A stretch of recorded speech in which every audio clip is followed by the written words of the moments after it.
No intro, straight into the video. Deadlock is the most oppressive flex sentinel when it comes to denying enemy space and aggression. She thrives in capitalizing on fast rushes and flips the script on them with her dead halting abilities. When a team gets too confident, it isn't uncommon for a single Deadlock to fully dismantle their carefree push, coining the name Clutch Lock. I'm going to go into depth on every aspect of the nanowire terror, Stahljager herself, Deadlock. We'll dive into topics such as how she's functional within team comps when it comes to the macro and micro, how she can enable team play or solo clutch, the most obscure niche techs that is almost never seen in game. Stick around till the end of the video to learn how to never lose a Deadlock duel again. And let's get started.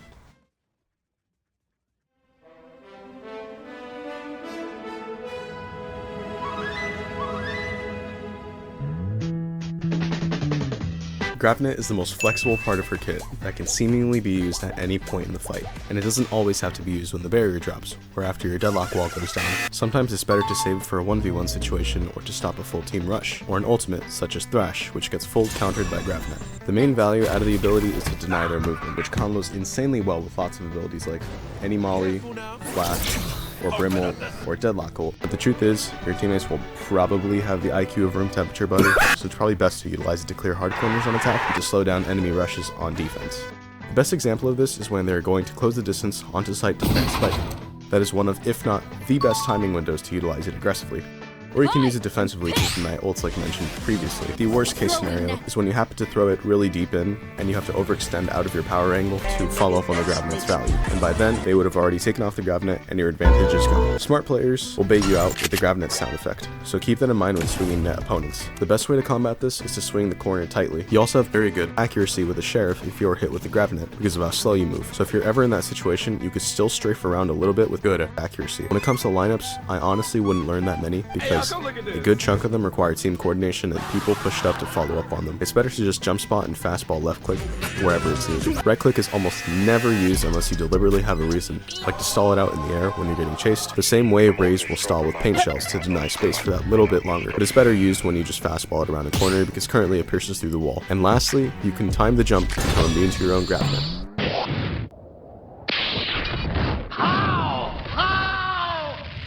The reason this works is because the Gravnet is split into two different parts. There's the explosion radius and the blast wave. If you manage to barely jump over the blast wave and not get your feet clipped, you will successfully dodge a Gravnet. This works whether you are a Deadlock or not, a teammate or an enemy. Everyone can dodge the net if done correctly. Keep in mind, if the danger reticle ever appears on your screen and you are still within the blast radius, you will always get caught. It's a high skill situational tech that honestly is just a flashy look, and the only real value I can see this tech getting is jumping around the corner with the judge to surprise people and throw their timing off guard, and also walking away without getting caught. Or, alternatively, you can use this as a pseudo fake flash with the right click and distract the enemies just for a little bit, then perform the Gravnet dodge to get out scot-free. Just don't try that in your ranked games for everyone's sakes. Also, if your Gravnet banks off a nearby wall, you can perform a Gravnet dodge to not get yourself caught. Some general information and interactions about Gravnet I'll speed over is that it's 200 creds with one charge, and its fastest Gravnet application time can be achieved if you aim at your feet crouched for a minimum of 0.4 seconds before captured, and it takes 1.5 seconds to remove, in opposed to the old 0.85 seconds. The increased slow AoE edge removed, making it less frustrating as it would just multiply the effects at the edges. I don't have footage of this, but it was a thing, and anyone under the influence of Gravnet's effect will now have increased gravity / fall speed, and a reduction in mobility. In layman's terms, this just means lots of mobility options won't break you free, or move you as far, like jet updraft and jet dash, and raise satchels, to name a few. Exceptions being Rain and Dismiss, because obviously Rain can dodge everything. While under the Gravnet effect, you have a 70% movement speed reduction, and it has an infinite timer now, unlike in the past where it was just 6 seconds. And finally, you got a 2 meter radius increase from 6 meters to 8. An interesting quirk with the ultimate and Gravnet interactions is that if you Gravnet ult and they break free from the ult, it will still persist on the target. Viper Orb and Deadlock Gravnet have the exact same weight and trajectory, so lineups can be utilized and made with Viper in a custom game and translate over to Gravnet, since there is no lineup indicator for Gravnet. If you remove the Gravnet near a sonic sensor, it will go off when you start to remove it. And I forgot to mention that Gravnet's splash radius is affected by elevation, meaning that if you land the Gravnet on high ground, it will have a smaller radius in tandem with how high it was off the ground. So don't be sad if you missed the box in your lineups. I just did it because it looks clean for the video. A persisting trend throughout this video is that I will fully cover each and every single thing about Deadlock in her respective category before moving on to the next, so that's why I had to info dump you with lots of Gravnet lore. But now that we got that out of the way, closing statement is that this ability is very powerful and flexible, and works well at any stage in the round, and should be used to deny enemy movements when they need it most. And here are a couple good lineups. And by a couple, I mean 104 to be exact. so strap in or get strapped.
Now for her sonic sensors. These are best utilized when set up properly and sharply inclined in value with good placements. Take for example these two sonic sensors. Which one do you think will get more consistent value?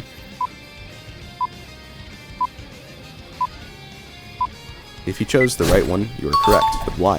It boils down to high traffic areas. Places that sound is made inevitable is where it would best be utilized, such as out in the open and the area that they have to cross to before planting bomb, or the default spawn itself. Rotations in the routes where people make inevitable sound, or where they usually fast rotate, is also a good option, but its best utility is to confirm kills on stunned targets. So after they get stunned, you can swing off your sensor's contact. That's why it's integral to have sightlines to your sonic sensors, or at least have a teammate who is nearby to play off of it and get value. If not, then that area isn't worth holding, because sonic sensor will lose lots of value if all it does is slow them down. It's basically another pressure point that you're giving away that could be better utilized to hold your sight unless deliberately used as a flank trip. To recap, have your trips at nearby sightlines so you can follow up, because we know the 2 and 18 jet isn't going to. And I should just mention, never buy sonic sensors on attack if you know your teammates can't make space. I've tested multiple different variations of pistol round setups, and the best one is Ghost Gravnet or Classic Light Shield Gravnet if you like the shield. Dropping a sheriff for a good duo is also a pretty good idea, since your util on attack early game is kinda trash. Thanks.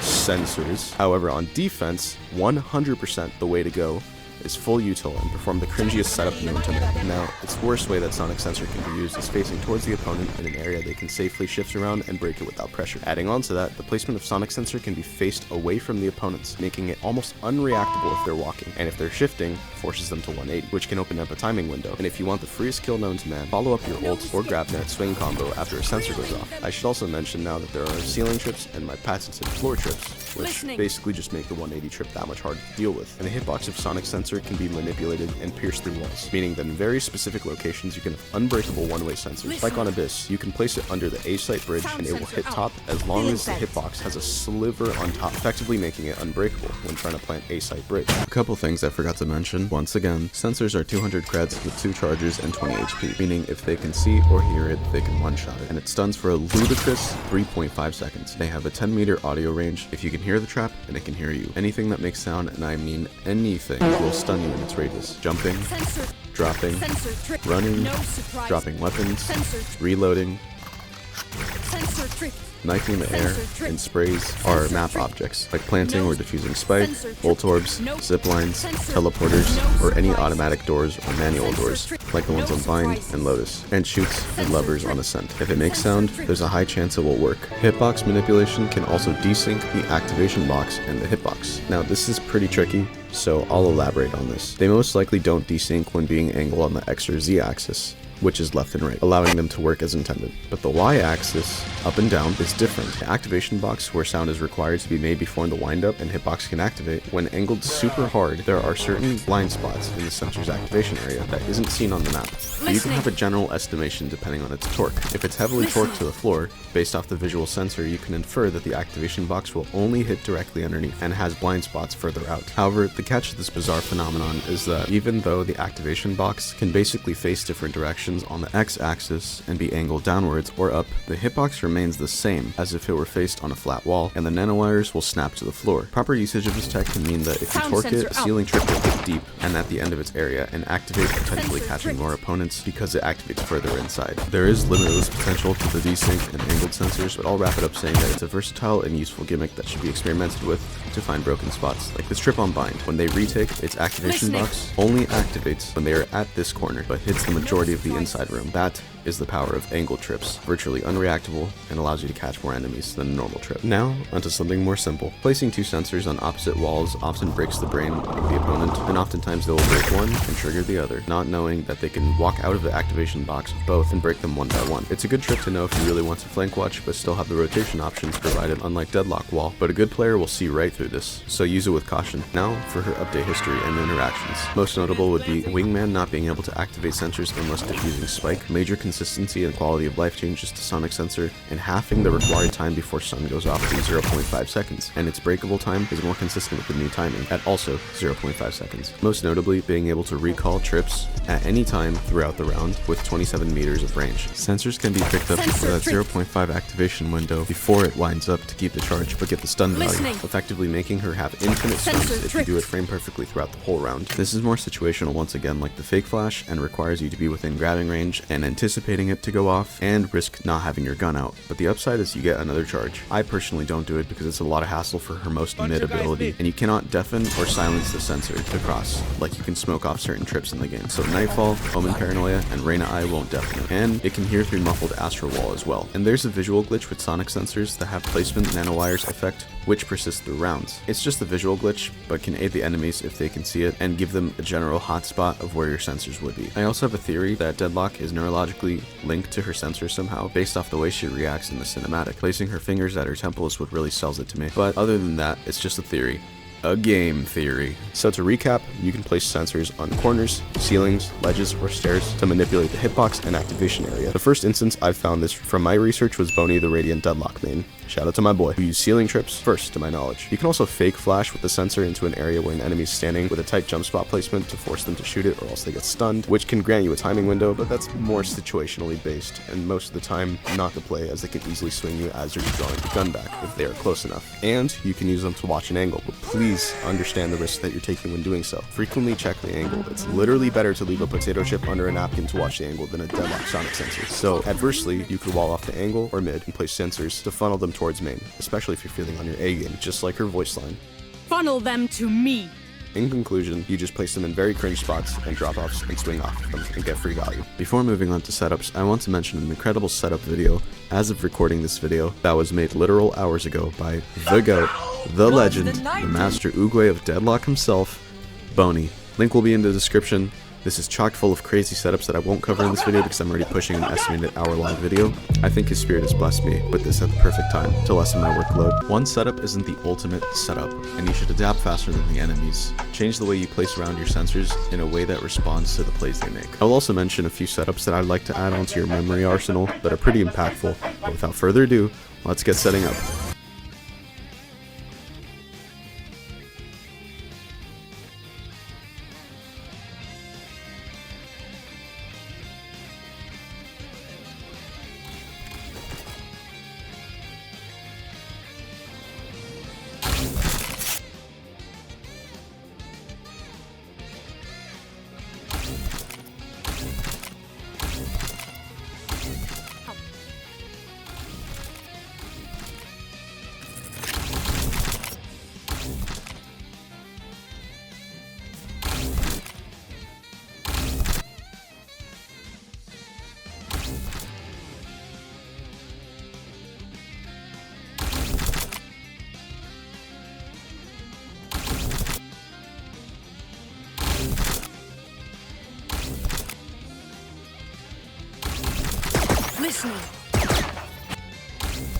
Listening.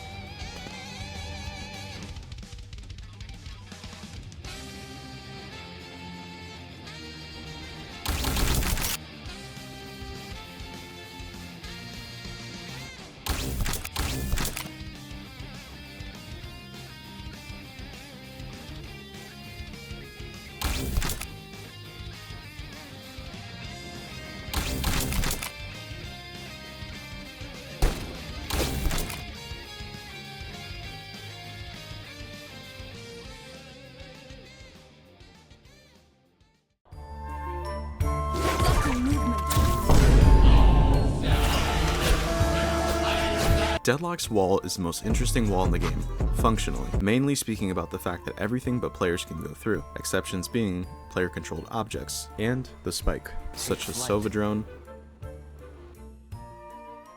Thrash, Skydog, and Yoru Clone.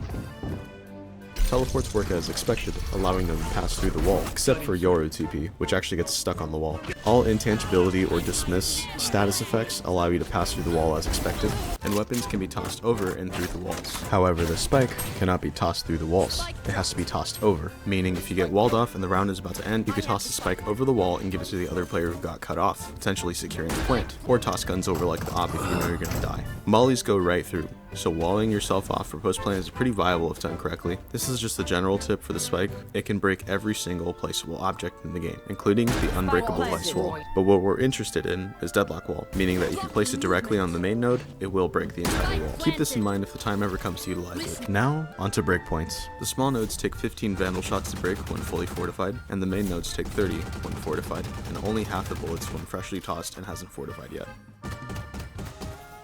When Deadlock's wall is placed, it takes 3 seconds to fortify and has a 30-second lifespan, and is her signature ability, meaning she is the only agent in the game with a free wall every single round, and it has more HP than the Sage wall. Speaking of HP, when the wall is not fortified, it has 320 HP for the small nodes and 570 HP on the main nodes. Fortified has 680 small nodes and 1200 main nodes, so not exactly half the bullets required to break it when unfortified, but in a normal game, it's literally unrecognizable. The wall ticks down for roughly 40 damage per second on the main node and 2.66 damage per second on the small nodes. Lock-on targets can break wall at a fixed damage rate, but my estimations assume that it's 342.85 damage per second over 3.5 seconds. Raise Boombot does no damage per second to the wall whether it locks on or not, only when it explodes. Gecko has an interesting array of interactions. I'll start with the fact that once the wall fully forms, he cannot right-click Wingman to plant bomb, but if the right-click happens before, he will run and do the same damage per second as other lock-ons. And this goes for the other lock-ons in the game. They don't need to hit the nodes to break wall, they just need a target and to try to hit any part of it. Tejo is new as of making this video, and currently his drone can be tossed over all the sentinel walls in the game, including Deadlock wall. And suppressing Blast Wave goes through Deadlock wall as well. So do his rockets and his stun, and screw it, the whole kit can bypass Deadlock wall. And also he's S tier in the post plant. Great job, Riot. There's no easy way to say this. Cypher's cam can one-shot barrier nodes. I mean, it's not too bad. At least he can't one-shot the main node.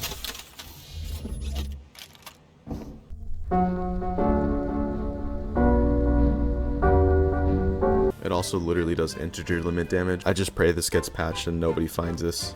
Alright, enough about her depressing matchups. Let's talk strategy. Now, considering the fact that it takes 3 seconds to fortify wall, it probably isn't the best idea to throw it in the face of like 4 people, because they'll just obliterate it and it will get the worst value conversion. It's best to use wall when it's similar to Sofa Dart. You don't just toss it up at the start of the round in the same spot over and over. You have to wait until they're about to flood onto site and then throw the wall over in a protected angle to cut them off, similar to Vice Wall. But the main usage of wall isn't just the wall itself, it's the threat of not being able to play around the choke properly because of the wall and the threat that you are providing, allowing you to slice the pie and get kills off contact made on your wall. If you're not swinging your wall and applying pressure every now and then, the lifespan of your wall probably won't max out the 30 seconds and you may get less value, so play with the wall and into its strengths. Don't just set it and forget it. Yo, Deadlock. Yes? Where's my barrier deployed? Like mentioned before with Gravnet, good players will fake shooting the wall or knifing it to bait you to swing them, then counter swing you, anticipating you to be off guard. So don't always swing when people are chopping at your wall. Depending on the scenario, it's better to combo Gravnet if your main objective is to buy time for rotates. But if you aren't going to get help from your 3 dead A-side players and 1 spawn AFK, consider waiting to see if they break it or keep attempting to bait you out, effectively burning their time on the clock if they do so. Then, when they start to push, stun Gravnet swing combo. There's also Deadlock wall boosting. It's extremely difficult to pull off, but can be pretty funny and get you some surprise kills. But honestly, wall is best used to deny powerful angles and slow or slap down the rush. You can also insta-break small nodes of the Deadlock wall if there is space enough between you and the wall. You have to leave space when it's at max distance though, or in very specific spots, but it can be useful in some situations. Again, this is mostly a gimmick and should be disregarded in your normal gameplay. This interesting quirk is the same reason why small nodes will break when failing a wall boost. At that point, just place the wall a couple inches to the side and just cross anyway. And it doesn't work on the main node from my testing. Deadlock's wall can fail in very specific spots, and in other places, some small nodes will fail to deploy, which if planned around can benefit you just like in this clip. Throwing net. Blocking movement. One enemy remaining. Notice how the bottom left node is missing, allowing me to lurk up on this Reyna that I just trapped. Just something to think about when you find one of these spots. Basically, trap plays can be done with the wall, but of course you're giving up your most powerful zoning ability, so think about this trade-off with other techs like wall boosting and surfing and manage if it's worth walling. However, if it's toxic ego fragger, wall him off and util dump him. Trust me, it will always be worth it. Move! Move! Oh, this fucking fat bro. What a ball, bro!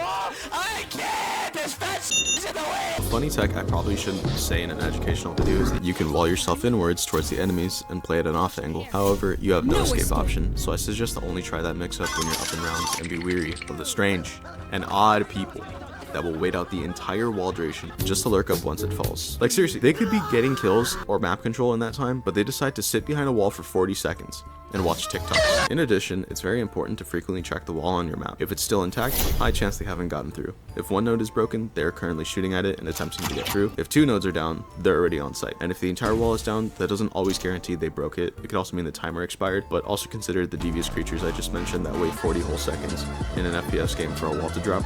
I should also mention that your main priority with wall is to deny enemy favorable sightlines and give better angles to yourself, aka walling deep on the post plant is arguably better than walling yourself if you already know they don't plan on 5-man rushing your post plant spot. For example, let's take a look at B-site Pearl. Which wall is better?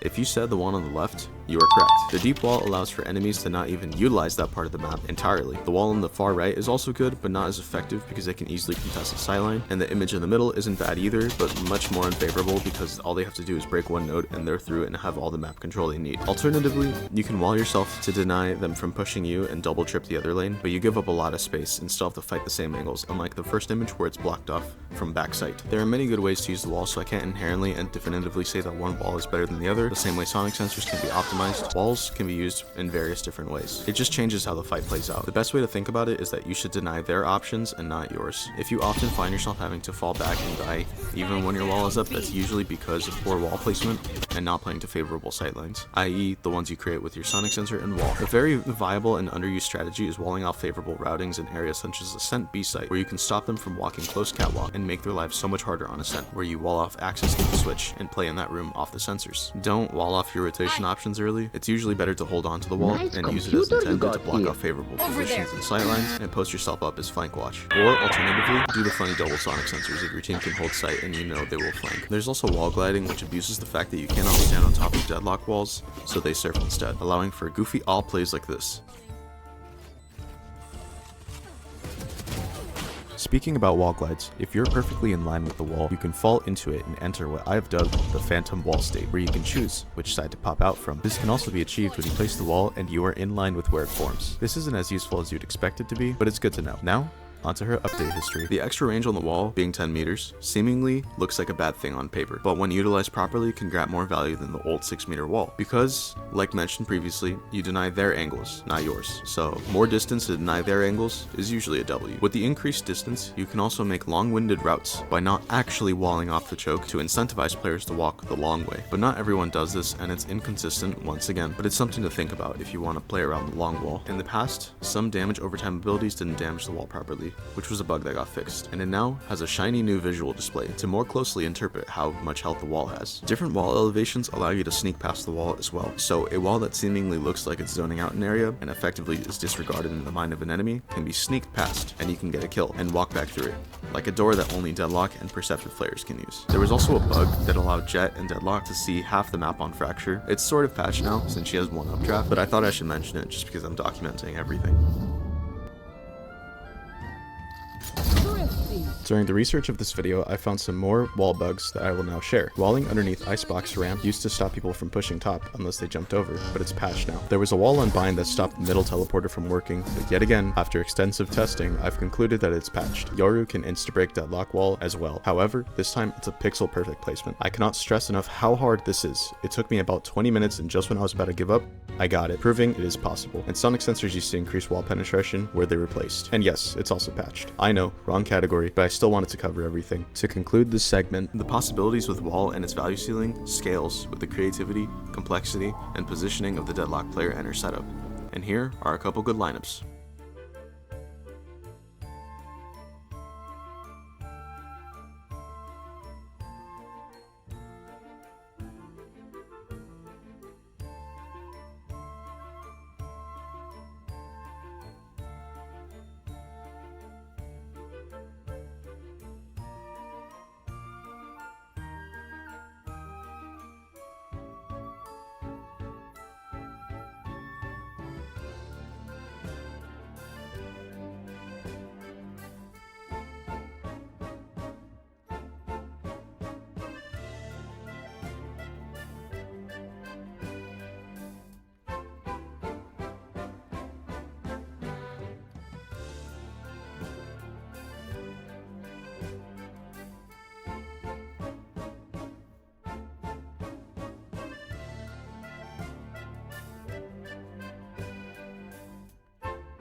Pull them to their grave! Now for Deadlock's ultimate, Annihilation. No, not that one.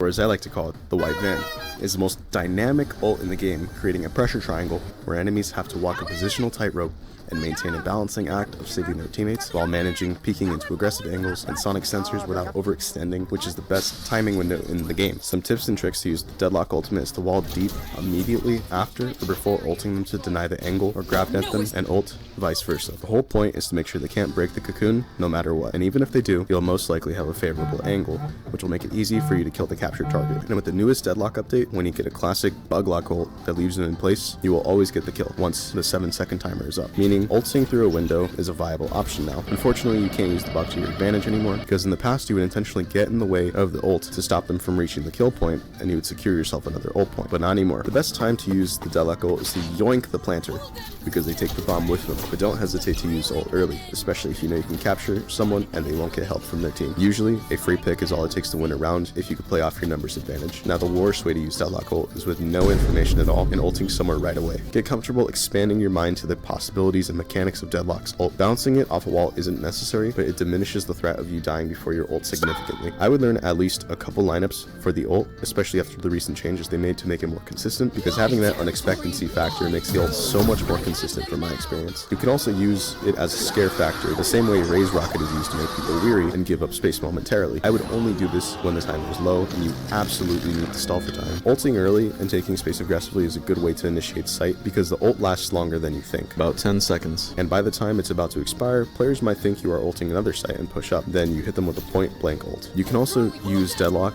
ult on the player having to rob his op or vandal if you guys are in an eco round. Some general interactions with this ult that I should mention is that the closer the cast location is to the capture target's distance, the slower the ultimate moves in space from point A to B, and the farther away the distance, the faster the ultimate moves from A to B. However, no matter how close or how far, it will always take the same time at 7 seconds, and it no longer protects the enemy from spike detonation blast. It's also wallbangable, so if you want to be cringe and wallbang people through it at a headshot angle, go for it, my guy, because the cocoon absorbs all the damage. Similarly for Deadlock wall, however, both your shots and the enemies will break it, so shoot on the right side at the headshot angle and pray they don't just one-tap you back. Very situational, and it's better use cases to deny space and angles, so just keep that in the back of your mind if you ever have time where you can use it like a triple sentinel combo. Coming back to Deadlock ult, its main usage just to get a pick and potentially grabbing spike carrier is a bonus that should be considered, and has the potential to snowball into multiple kills if you follow up on your setup and Gravnet wisely. And also ult bouncing is a thing, but if you unironically do this to get a better angle, I don't know what to tell you, man. It's more of a niche situational thing, and it's better to invest your ult into something more valuable. Extra info I forgot to mention, the cocoon has 600 HP, and if you buffer the fire button after ulting, it takes a minimum of 1.1 seconds for the ult to cast and another few milliseconds before the flash connects with the opponent, so treat it like it's 1.5 seconds. Ulting someone can expose other enemies' gunfire that effectively shows their position to grant more info. Her ultimate, in theory, becomes more consistent the less players there are to break it. However, if you know they're playing split or apart and there's 3A and 2B, it's also good to ult because you'll have to manage one person instead of the entire team. Try to jump peek if you really must peek with the ult and don't feel like a wall bounce is the best play in that scenario. Just be wary that it's very inconsistent because of the same pushback mechanic that allows you to ult bounce messes with your jump spot, so you'll be left out in the open if you mess it up. My best tip for the ultimate is to abuse the fact that the captured target cannot see you or calm you out in your position after being captured, so you can freely push past them if you like. It's not advisable because your main priority in that instance should be confirming the cocoon kill, but with the recent update it's more consistent, so it now depends on your liking, such as if you have a judge, you could push past the ult and wait around a corner, or alternatively wait out the ult and grab the enemy's gun. Very much depends on the context of the situation. If people like to peek you or jump spot you the same way every round, you can just ult them early to secure free picks. It's all about pattern recognition, conditioning, and punishing them for it. I'm not sure when this was added, but the ultimate can more consistently travel through Deadlock's wall and shouldn't be a worry in the back of your mind like us Deadlock veterans. In very rare interactions, Deadlock's ult can insta-kill if enemies take certain teleports in the game, such as Bind TP and Omen ult. Wait, what? In theory, Yoru TP and Chambers, but I've yet to see those two insta-kill in a real game, so for now, this is mainly on Bind and Omen ult. The reason this works is because Deadlock's ult connects first, but the teleporting action happens milliseconds after. That's what causes the insta-kill, which I know still sounds pretty vague, but all that we know for now is that extreme displacement causes the insta-kill to happen. For the normal agent teleport abilities, it will just have a strange pathing trajectory for the ultimate, but it still acts roughly as normal as it can get. Lastly, the ultimate itself can catch people a little bit earlier or later, depending on what part of the ult they're standing in. They are point blank, it will take 1.1 seconds from my testing, but if they are at max distance and their feet clips the outer circle, it will take 1.5 seconds. This is because the ult is broken up into two parts, being the area and the flash, as I non-canonically decided to call it, which travels along a tube very quickly but not instantly, which is what causes that grab delay. Deadlock's ult can go through teleporters and used to open doors on bind from the outside, but as of current, it doesn't work anymore. I'm honestly unsure as to why they changed this. I thought it was a good gimmick to keep, but it's right. Last tip of this section is what I like to call ult hot swapping. If you throw out an ability, you can buffer your ult at the start of the ability cast to yell out the ult voice line earlier, and the timer goes down from there. This seemingly is useless as it will give them more time to react and takes the same amount of time to activate as if you were to do it the normal way. However, just like in this clip, you can perform an ult hot swap and have the voice line mask the sound of the defuse. I know it's raised in this clip, but it works better with Deadlock. Here comes the party. Oh, you're doing that. You son of a gun. There's two variations of this tech, an easy one and a harder one, where you weave in an ability at the start. The easy one goes as follows. You tap your ult and buffer the 4 button to defuse or plant as soon as possible. And the harder one is where you throw an ability and within its animation lock, you pop your ult and scroll up to your knives for the fastest pullout animation. Then, buffer 4 to defuse or plant. This, however, makes it slightly harder to mask the defuse/plant sound effect, so it's up to your decision. It may seem pretty tricky and isn't quite as useful as most other techs, but I found this one, so I wanted to share it. And there's a little bug with recalling trips that fully cancels your ult. Not sure how useful that is, if at all. But without further ado, I'll let you have a listen now to the attacker and defender plants and defuses with this tech now, just so you could see firsthand the power of this tech. My territory, my rules. My territory, my rules. My territory, my rules. My territory, my rules. Pull them to their grave. Ultimate ready. Pull them to their grave. Ultimate ready. Pull them to their grave. Ultimate ready. Pull them to their grave. Ultimate ready. Spike planted. It's interesting to note that when a target is being pulled, the sound effect of the cocoon as it's traveling is very similar to the GPS in the Deadlock cinematic. The tying link here is how they both represent uncertainty with death, and if they did this intentionally, I want to give props to the Valorant devs for the character depth and minute details that only us Deadlock mains would see. And here are a couple good lineups. Oh my, why did I say that? Oh god, now I gotta clip 100 lineups. Fuck!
Now that I've covered her entire kit and all the niche abilities, let's talk about how they flow together to create place. The general rule is that you want to wall off the choke or routes that they would like to take, and place trips main or in high traffic areas with sightlines for you to swing off of with minimal risk, and Gravnet as they are barely flooding out of the choke, so they are almost motionless out in the open. And lastly, if you have Deadlock ult, the dynamic of your abilities change to assisting the Deadlock ult. Instead of cutting off favorable routes with your wall, you just try to cut off the sightlines of the cocoon by throwing the wall deep, and to add insult to injury, throw a Gravnet at them as the wall is about to break. Basically, when you have ult, everything in your kit should support it. Toss it and the whole kitchen sink at them. Usually when using up this utility to support the ult, it should be placed in a manner that will get value after the ult is finished, such as the wall cutting off important sightlines and wallkill areas. The thing about Deadlock is that she is flexible with her abilities. You can mix and match different setups and what order of abilities should be used in response to the enemy's actions. The biggest mistake you can do not just on Deadlock, but any character is autopiloting and defaulting, and not thinking proactively in the game about the enemy's abilities, advantages, disadvantages, the push and pull of space, and what's being made and lost.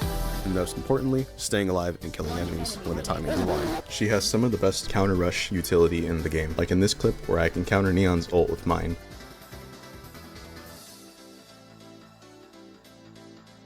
So use net and ult when they are about to initiate their push. In simple terms, aggressive enemy utility is your green flag to respond with defensive utility. She is basically the holding champion and retake queen. Holding space is her main objective.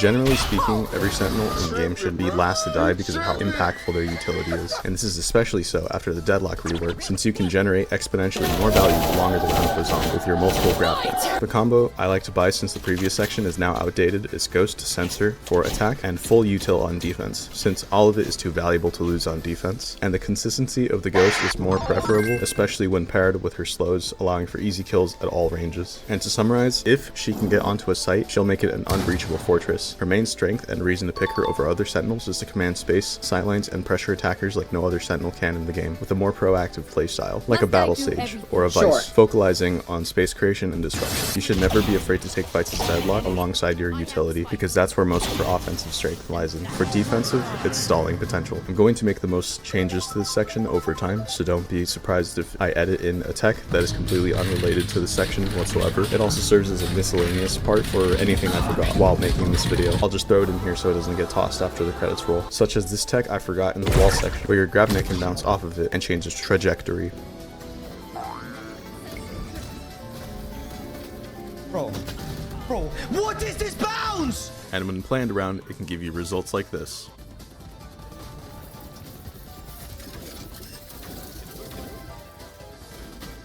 Did you see that? I bounced my Gravnet from the wall.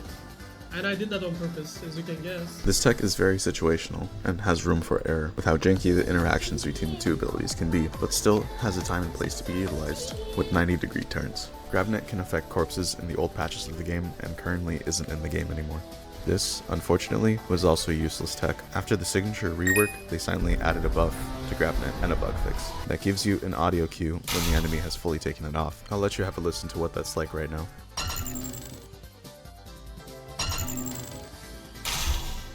This makes the Gravnet mind games swing in her favor, as she will know if they really have it on or off anymore. Because of this change, it will give you an edge in duels. And for the bug fix, if someone was near a thin wall and they got Gravnet, you could see the effect through the walls and wall banging, but it's patched now.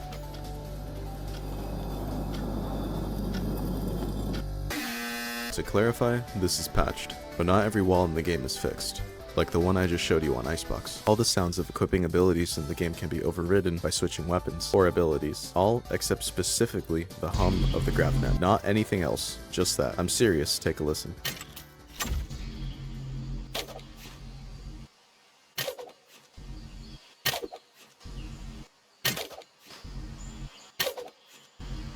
This is another useless bug to add to the pile. You think I'd run out by now, but hey, they just keep on coming. And every time I find a new one and finish the section, I find another one, and another one, and another one, and another one, and another one, and another one. Alright, enough ranting.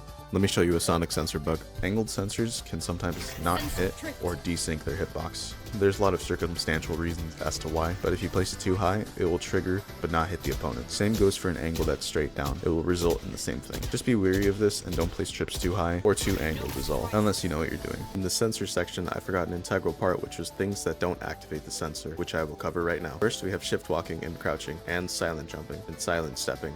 or as some would call it, quiet peeking. Switching guns, abilities, or to the spike doesn't count either, nor does casting any ability in the game. However, certain weapon ults, including Deadlock Soul, activates the sensor. Pings Over and there. radio comms don't work Nicely neither, done. and neither do weapon inspects. Typing won't activate the sensor in any way, shape, or form, and neither does using your in-game mic. And this is a correction from the sensor section. Picking up items, if you have space for them, makes no sound, whether you walk over it or manually pick it up. It's only if an item gets tossed out of your inventory onto the floor does it count. If you ship and use zips, it doesn't count, and you can silent drop onto a zip, and as long as you don't hit the floor, you make no sound. When a trap is arming, it can't go off, even if you make noise during its 1 second arming time. And finally, when recording clips, I found an audio bug with sensor that makes the trap go silent after staying in its radius for 1 minute and 51 seconds. This is purely just an audio bug, and it still stuns you as usual. This isn't a bug, but it affects your gameplay, where if you were to capture someone and get into a 1v1, and the capture target dies mid 1v1, it may throw off your timing. I have a clip of this happening to me, and it really tests your awareness. So be cautious of this when killing the last guy. And the Gravnet flying in the air sound has changed, but it honestly doesn't affect much. It just makes it more consistent to how other throwables in the game sound like, and more accurately discern that they're having something thrown their way. I'm not too bothered about it, but I did like the old sound. A moment of silence for the old Gravnet sound.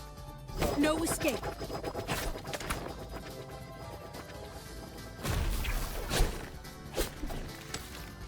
Fly high, Gravnet. Alright, back to the video. There was also a funny bug that made the ult abnormally loud, which I wasn't there to experience, but I could just imagine it went something like this.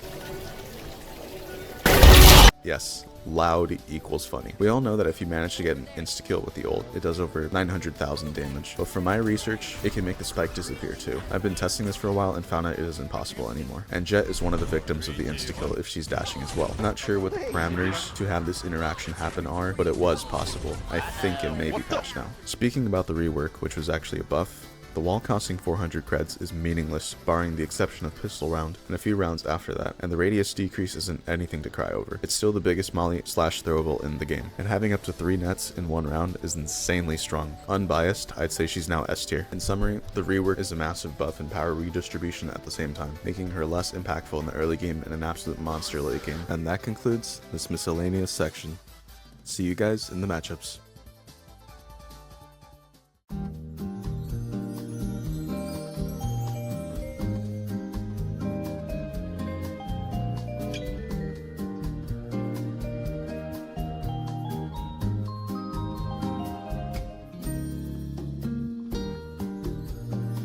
I will now go over all the teammate synergies with Deadlock. Instead of going through alphabetical order, I will base them on classes and review their potential under the assumption of theoretical perfect combos and you having a perfect teammate to work off of, which I know is incredibly unrealistic, but I'm still going to review the value ceilings of the 2 agents and their combos and not factor in lack of skill.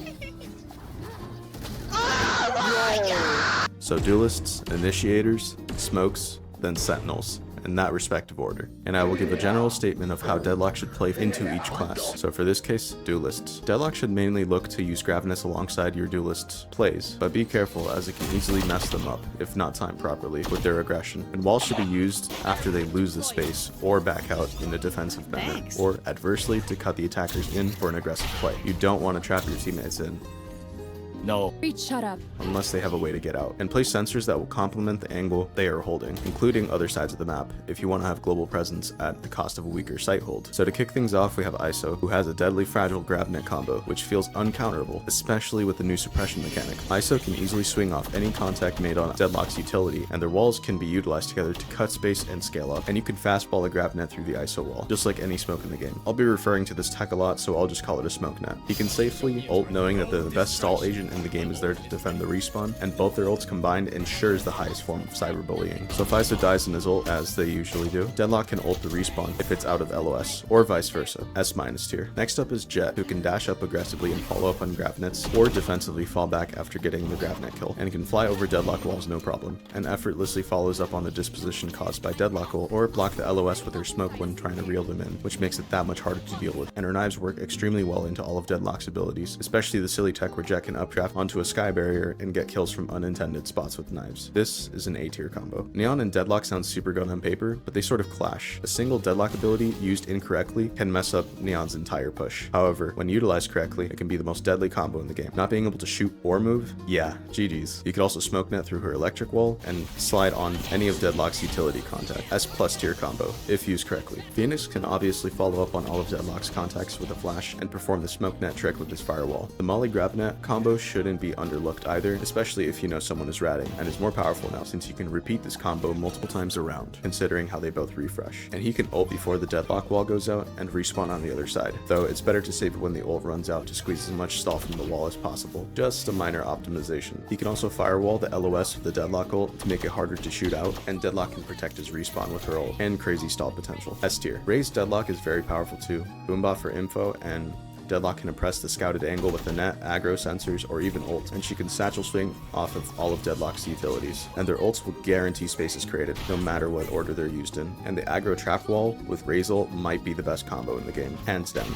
Absolute cinema. You can also skywall and have Ray satchel onto this, but it won't be anywhere near as effective as Jet with her knives. A+ tier combo. Reyna is pretty mild with her combos, but she can eye out of all of Deadlock's contact or force a sensor to go off because they would have to shoot it or die to the Reyna. So it's kind of like being stuck between a rock and a hard place, or a sensor and an aggressive Reyna. She can also dismiss past Deadlock's wall, unlike Sage wall. But like mentioned previously, it's better to save walls as late as possible to maximize your stall potential. Her ult doesn't really combo much with Deadlock's ult, however, the invisibility aspect could get value, such as bypassing the wall and peeking from an off angle, or to pop out from behind them while their teammate is getting Deadlock ulted, but that's kind of pushing these strategies. B tier. Yoru and Deadlock have some of the best combos in the game. He can flash off all of Deadlock's contact and combo their ults together the same way Sova and Yoru does, acting like a moth to a flame on the enemy spike carrier, and Deadlock can ult them with higher accuracy. While he can't TP past Deadlock wall, he can place it before the wall goes up. However, like mentioned previously, it's better to just save your wall for later, because you'd end up burning 2 abilities sooner than needed. And what good is the Yoru pick if he doesn't troll? Here are some throw strats. They can both wall boost and double hold a high box, or Deadlock can Gravnet herself and a clone pretend to take the net off, making the enemies think that it was Yoru, and they get blinded for half a decade. And they can triple fake clone together. Okay, maybe not that last one, but it's still funny. B+ tier. Waylay can combo her slow with all of Deadlock's abilities, and same goes for her dash. She can set her respawn before the barrier goes up and travel through it, or just dash up and over it. She can also do the boomerang tech for info, and Deadlock and Gravnet ult off of that. And her ult and Gravnet can stop any push, no matter how strong. And if you throw in an aggro wall before the ult comes out, that's gonna secure their doom. And she could do a sky wall like previously mentioned with Jet, but it will never be as good. S tier. Up next, we have Initiators. My general statement for the info gathering entry powerhouses is that you need to follow up your Gravnet or ult on their reconnaissance, and wall after they get the info. If they haven't got it, save it for later to secure more value, since you only have one wall, or combo mollies together, and preferably ult after the Initiator's ult to secure the space you made, or the kill. If it's a recon ult like Sky or Fade, ult once you have the info. Not as intensive of a combo, but still pretty useful when gathering information. In fact, Deadlock feeds off of information super well, so use it wisely. Now, with the Initiator general tips out of the way, let's get started. Reach and Deadlock work better than 2 Norwegians in an open mic night comedy club. What do you get when you cross 2 Norwegians? Breach, shut up.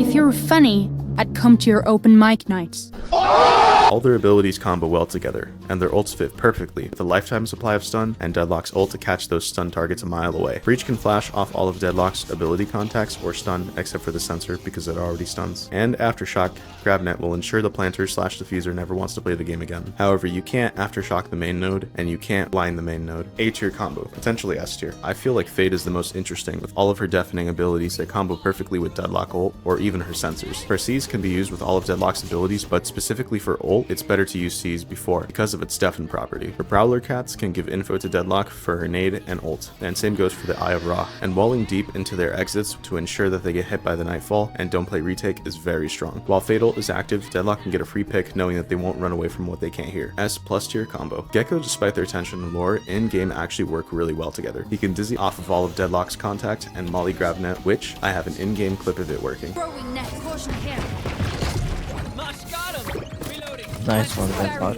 When Wingman tries to plant, Deadlock can use anything in her kit to stop people from pushing wings while he plants, or follow up with an ult or net on the corners he clears. Both their ults combined are very strong for securing picks, especially if you wall them in with the Thrash, but the ults are better used independently to maximize space creation, unless the Thrashed target is out of LOS and you have an ult lineup. A tier. Sexy War Toaster is up next. He can flash off all contact made from Deadlock's abilities and Molly Net combo. His 0 point for general side control mixed with all of Deadlock's powerful taking abilities works great, and his ult allows for free space to be made, and if he gets down, Deadlock can ult the person bullying the big Cypher Cam, and Deadlock can throw her Gravnet to buy time to get the revive off. The combo is very solid, but it isn't a must pick, so B+ tier. Sky can gather the most info out of all the initiators in the game. She can pop flash from all of Deadlock's contact and use the dog to clear corners for either Deadlock, ult, or a net swing. And cabbages give lots of info and opportunities for Deadlock to net or ult with. Careful with your wall because Sky ult will break through it. It's very simple but effective. A tier. Sova can shock dart combo with net and recon dart with Deadlock ult or Gravnet follow up, and Deadlock can aggressively wall to cut the exits so Sova can ult them. Their ults are great use together because of the displacement and disruption caused by Sova ult will allow you to get a clean grab on anyone, especially if paired with a recon dart. Net and Sova ult is good too, and the drone allows for Deadlock to follow up with net and ult. Lots of variations and ways to go about making plays with these two agents, so A+ tier combo. Deho is very strong with Deadlock, like stupid strong. He is the best to do it with the net Molly combo and can stun off all of Deadlock's contact, minus the Sonic Sensor because that already stuns and they don't stack, it just refreshes the timer. And drone pairs perfectly with Gravnet and Deadlock ult, following right behind it. Trap walling their exit with a Deho ult might be the most powerful combo in the game, hands down. S+ tier combo. Now my general tip for smokes is firstly the smoke net combo is very strong whether it's used inside or outside of the bubble, and ulting through a smoke is very good too. It throws off their expectancy factor, and when they're getting reeled back, the smoke defends the cocoon from LOS, and sensors can be more efficiently hidden within the smokes. If they throw a smoke onto your barrier, it's a strange set of interactions, but generally is a buff. The wall will not go down unless you precisely hit the nodes, and smokes block LOS of those nodes, so smoke good. And you can shotgun camp anyone close enough to break the wall. Controllers have the most assortment in their kits that varies, so I'll go over those independently right now. Starting with Astra, you can smoke net with her bubble and trick smoke and dividing wall, and she can use her pocket star to concuss anyone off of Deadlock's contact, or pull people to divide them from the Deadlock ult LOS. Pull hard to clear angles and locations that pairs very well with Deadlock ult and net, and they will be fragile and unable to move while being displaced. And double wall can make some areas unpassable unless they want to die, and you can make auditory one-way sensors with her ult, and silence the Deadlock ult, voice line, and surprise them by pulling someone through the wall and defend the cocoon at the same time. S tier combo. Brimstone is basic but functional. All previous smoke tricks I just mentioned apply, and his stim beacon works well into entering sight, or following up on Narnia Gravnets, or just in general to rush it down with ult. Molly combos work super well as per usual, and the Gravnet orbital ray is very strong, and it's even stronger if you wall off their exit. Need I say more? And both their ults combined is immensely pressuring. If Brim leaves an intentional safe pocket, Deadlock can ult that pocket, and the cocoon can tank the entire friendly orbital ray and travel through it while LOS is blocked.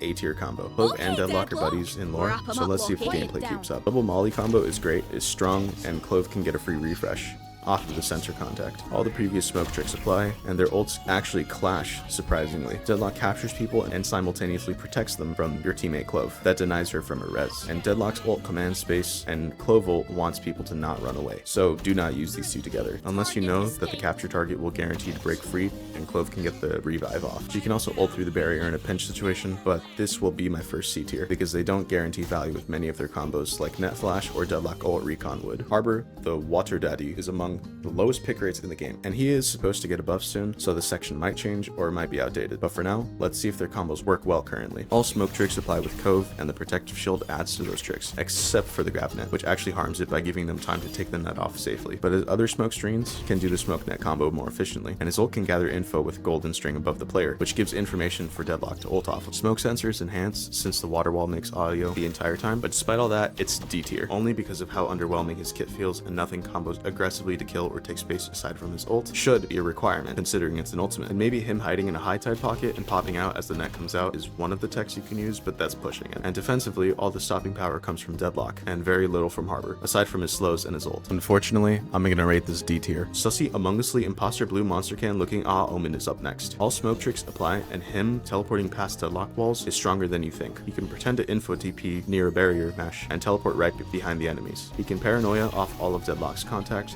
and can mix in a teleport if he really wants to, and he can contest high grounds and off angles with tall boxes alongside Deadlock with her wall boost for a double boosted swing. He has the fastest rotate in the game to assist Deadlock with her defensive hold if she's ever in trouble, and can play mind games with his ult aggressively while Deadlock ult is going out, splitting the minds of the enemies with fear of getting captured and putting question marks all over the map on all uncovered angles and locations after Omen ult goes out. They are very strong paired together, but once the paranoia is burned up, they play a lot more passively. Still good for stall and playmaking potentials, so S- tier. Viper is the last controller to cover. She can perform all the smoke tricks like previously mentioned and molly combo. Her ult paired with sensors is very underrated, and walling properly inside the ult can make for some real tough terrain. Smokenet inside the ult is instant death, and Deadlock ult makes everywhere feel dangerous while inside Viper's pit. Not as strong as she used to be, but still solid. A- tier. And last role is the Sentinels. My general tip is pretty simple. It's to stack sites so you know they are guaranteed to hit, and majority of the time play opposite sites. But if you both end up playing the same site together, it's best to space out the timing between your utility if you're playing with another stall sentinel to maximize time for rotates, and stack net and ult if you're playing with aggressive opportunist sentinels like Chamber or Killjoy. Let's start it out hot with Chamber. He plays mostly like a duelist but covers your flank watch with a trip. He can pocket cannon, swing, and TP off all of Deadlock's contact, and his ult just makes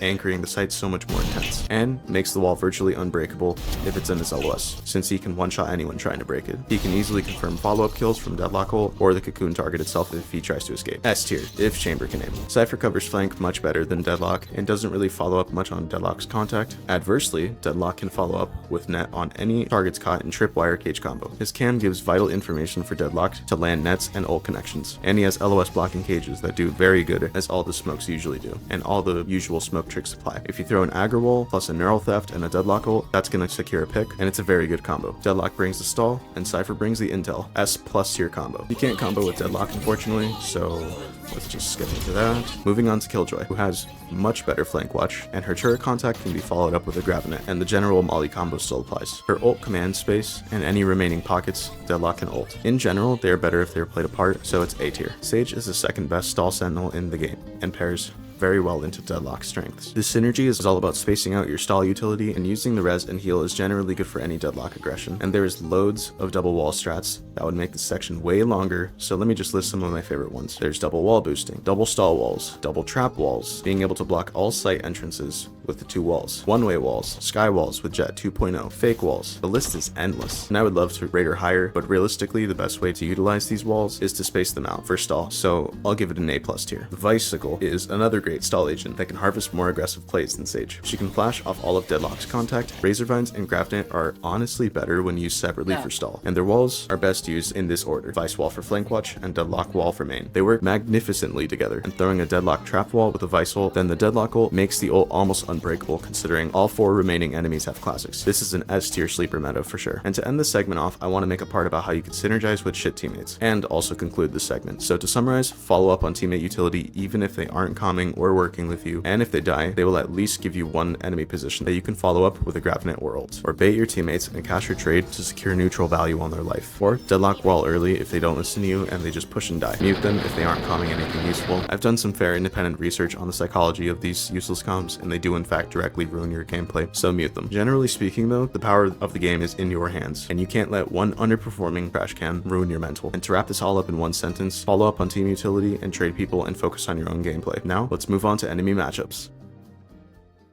There has been another patch, a bunch of minor changes, and the biggest one that nobody talked about is the death of the Deadlock wall. Deadlock can no longer wall boost or jump while stuck midair while inside the wall, which stops her from getting that last bit of extra height to clear the double box boost. Only way you can jump while inside of it is when they are in the phantom wall state. I've tested this and all wall boosts are gone, barring 2 exceptions, which I will cover shortly. That means no barrier hops, no double box boosts, no team boosting, nothing that will get you height, unless there is a tall wall next to the one high box, such as this ascent wall boost, and very few other spots. That is one box high with a tall wall next to it. Perfect wall boosts are still in the game, but those are already so hard to pull off without a lineup or hundreds of hours that it's basically impossible. I hate this change because it takes away from the skill division and diversity of Deadlock's kit and forces the wall into one style of gameplay, that is stall. Even if the wall boost wasn't used in every game, it was still a mix-up option integrated within her kit, locked behind player skill. Very similar to Sage, who can still wall boost, and even Vice for fuck's sake. She can wall boost, but Deadlock can't? Like, huh? To wrap up my thoughts, I think the nerf is incredibly unnecessary since all other agents with the walls can still boost. It should be a mental association that agents with walls can wall boost. However, it doesn't shake up her core gameplay that much aside from the surprise factor of an off angle on a high ground. Valorant 10.10 Patch notes, they also got rid of the Gravnet dodge. I've been testing this for 20 minutes and I've not gotten a single one, when I would consistently be able to do it with at least 70% accuracy before. Again, another unnecessary Deadlock nerf. However, this one isn't as impactful because you wouldn't be Gravnet dodging unless you were trolling, or you intentionally did it to dodge a Gravnet that you banked off of a wall, which those two scenarios can be avoided altogether if you know how to utilize net properly. I just think generally speaking, you shouldn't take from what's already good. I'd like to see more positive, intentional skill-based tricks being added and not taken from the players for the future of this game. That's all. I know I have a miscellaneous category for this video, but putting it here makes the most sense for the construction of this video, alongside with this tech with the ult allowing you to see one frame through the wall, and it doesn't show up in the minimap. This tech has to take the cake for being the most useless one, as you are trading a free win button for one frame of info, so generally speaking, don't do it. I'm just covering it because I want to cover everything and it's been blowing up on my For You page. But with this new nerf out of the way, let's look at her matchups. I will highlight some Deadlock specific interactions and how Deadlock should play into each class and character depending on their strengths and weaknesses. Starting off with the general duelist tip of predicting and disrupting their game plan. If they want to get on site, wall them. They respond with an updraft dash, you place a sensor prediction or Gravnet their ending position. Look to wall them off from their team and let them solo int and die on their own as usual. And ult to mitigate their aggression if the pressure becomes too much, similar to Vice ult. Generally speaking, don't get greedy and hold a common, ratty, easy to clear angle, as your life is directly tied to site control. You should have a strong understanding of their game plan and what makes each duelist strong. You can experiment with ways to disrupt that play and tear it apart. Actively ult track could potentially lower its value when planned around. Let your util do all the talking and follow up on it because you will be their first contact, so you need to win that duel if you want to hold site. Now, let's start with ISO. Hold a tight angle and crack his shield, and your trigger to wall is the undercut or shield sound effect. The main way you win this matchup is by making the shield get no value, by stalling out the entire duration. And if he tries to initiate with wall, you can fastball Gravnet. Play offsite to make him waste his ult, but if you can't dodge it, there are some tips to implement, such as ult bouncing with ISO, where before you get touched, you can bounce once to carry your momentum to further displace yourself, so you respawn in a harder to reach area. Wall off the choke and defend it with your life if a teammate gets captured, since you are the best agent at denying the follow-up kill. And if you can't reach ISO respawn in time in a 2v1 scenario, then ult line up him off audio cues and where the ult originated from on the minimap. Easy matchup when planned around. Jet will fly over your wall or smoke it off to make it easier to break without being swung and punished, and she can dash through your trips. Generally a matchup you don't win if you start defaulting, but by cutting her off with wall she has two options: updraft back and burn half for utility, or commit to the unfavorable 1v1 against a full sentinel setup. If she backs out, you win the space, and if she commits, just wail on your sensors and she'll have nowhere to go, even if she has dash, because the choke is walled. If she defensively smokes herself at any circumstance, whether it be to entry or stay alive, you should always Gravnet, because it forces a second smoke if she wants to remove it and stay alive, which burns a lot of her crucial kit and forces a lot of pressure, and she cannot updraft to break Gravnet anymore. If possible, follow up with ult after smoke netting her. Her knives and high mobility don't really allow for much counterplay, aside from hitting a strong ult angle that clears a lot of her pathing, but it just isn't advisable since she can reactively dash out of your ult. This is a tough matchup, I won't lie, but as long as you can trip her, you usually win, especially now with the global stun change, stunting all types of mobility. Neon is not fun to go up against. Don't play in areas where it's easy to get stunned slid on. If mid is open, pray to God she doesn't run it down for free and knife you in the back 12 seconds later. Similar tip for most stab duelists is to place trips where you would expect them to path and Gravnet almost immediately after her electric wall goes up and hope you catch her. A full sprinting Neon cannot get past your trips, but if she jumps and slides into it, she can. Or if she's doing perfect bunny hops. Good Neon players will bait out your sensors with their crazy movements in higher ranks if they're too predictable, so mix them up. Against her ult, you need to counter ult immediately if you have it. However, a good Neon will never get caught unless they are in the ball radius or are mid-slide. If you want any chance of staying alive, heavily rely on your setup and stall her out, since the ult timer got majorly nerfed. This is another tough matchup. Just know that after all her util is burned up, all she has is sprint, which isn't that threatening as long as your sensors are still up. Tough matchup, but still outplayable. Unless she has ult, then it's an I win button when your wall goes down. During her ult, you can also wall favorable routes and trip a longer lane to stall her out for a lot of time on her ult timer, but generally speaking, stay away from her like the plague unless you know your trip hit her. Against Phoenix, don't play in corners that get commonly mollied or stare directly at the chokes, or places they like to flash to ensure you can play anti-flash off the sound or a teammate. Wall him before he gets onto site and you should be good. Same goes for his ult. If you can wall him during the ult, he wastes the entire duration. Do not peek him as often as other duelists, because he can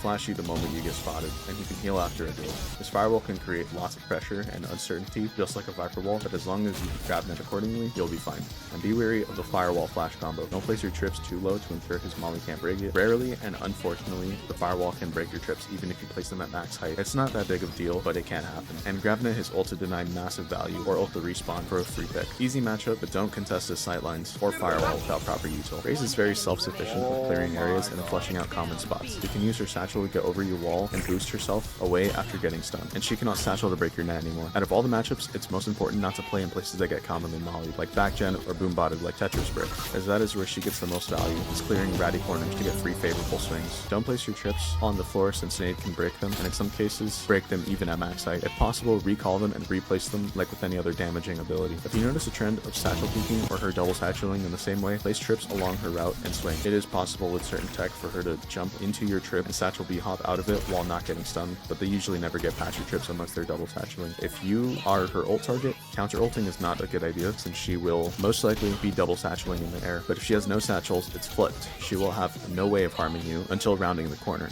which you can control with your ultimate. There's a nearby wall for it to line up off of. She is within your kill range. The matchup isn't too difficult, but when she uses all of her abilities in quick succession, it can be easily overwhelming. To stop this, just play further back and catch her at the end of her tap.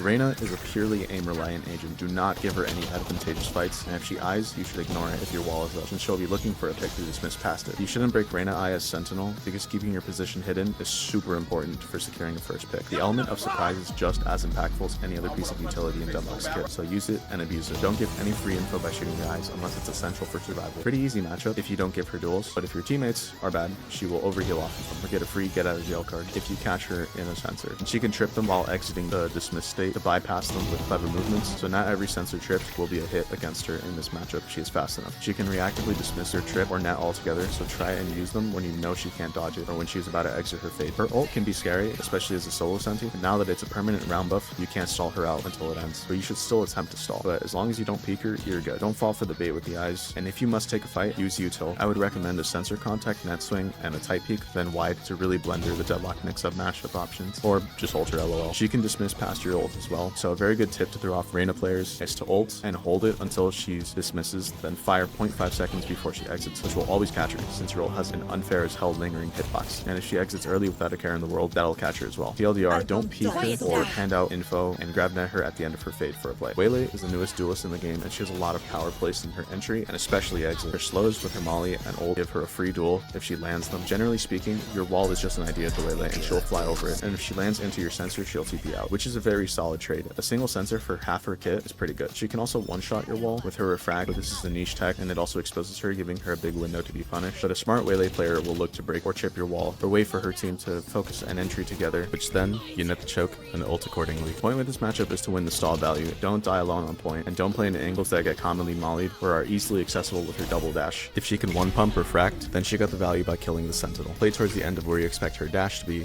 and if she refracts, you wall and take the space back. Or duel her if she stays on site. She can easily pass through your sensor with a dash, and she can't dash to break net, whether it's upwards or forwards. Your ult can also counter hers if she doesn't have her respawn up, which is unlikely, but it's better than using a weapon. Same goes for the slow nade. If you reactively pop ult, it should be up and fully ready to shoot once she dashes up onto you, and she can't refract out of your ult if she's already caught. Just don't get hit by the slows and don't get caught in her dives. Just wait it out, and if she doesn't TP out, look to Gravnet or ult the isolated fight off sensor contact. Her refract doesn't break your net when she respawns and goes through Deadlock wall and does not activate sensors on the way back. Just be careful not to miss ult when her refract is up, and if she pops it early, the return diamond visual element will give away her position, which you can follow up with ult. She seems pretty balanced, but most manageable out of all the dive duelists so far. Generally an okay matchup. Yoru is very annoying for a couple of reasons. He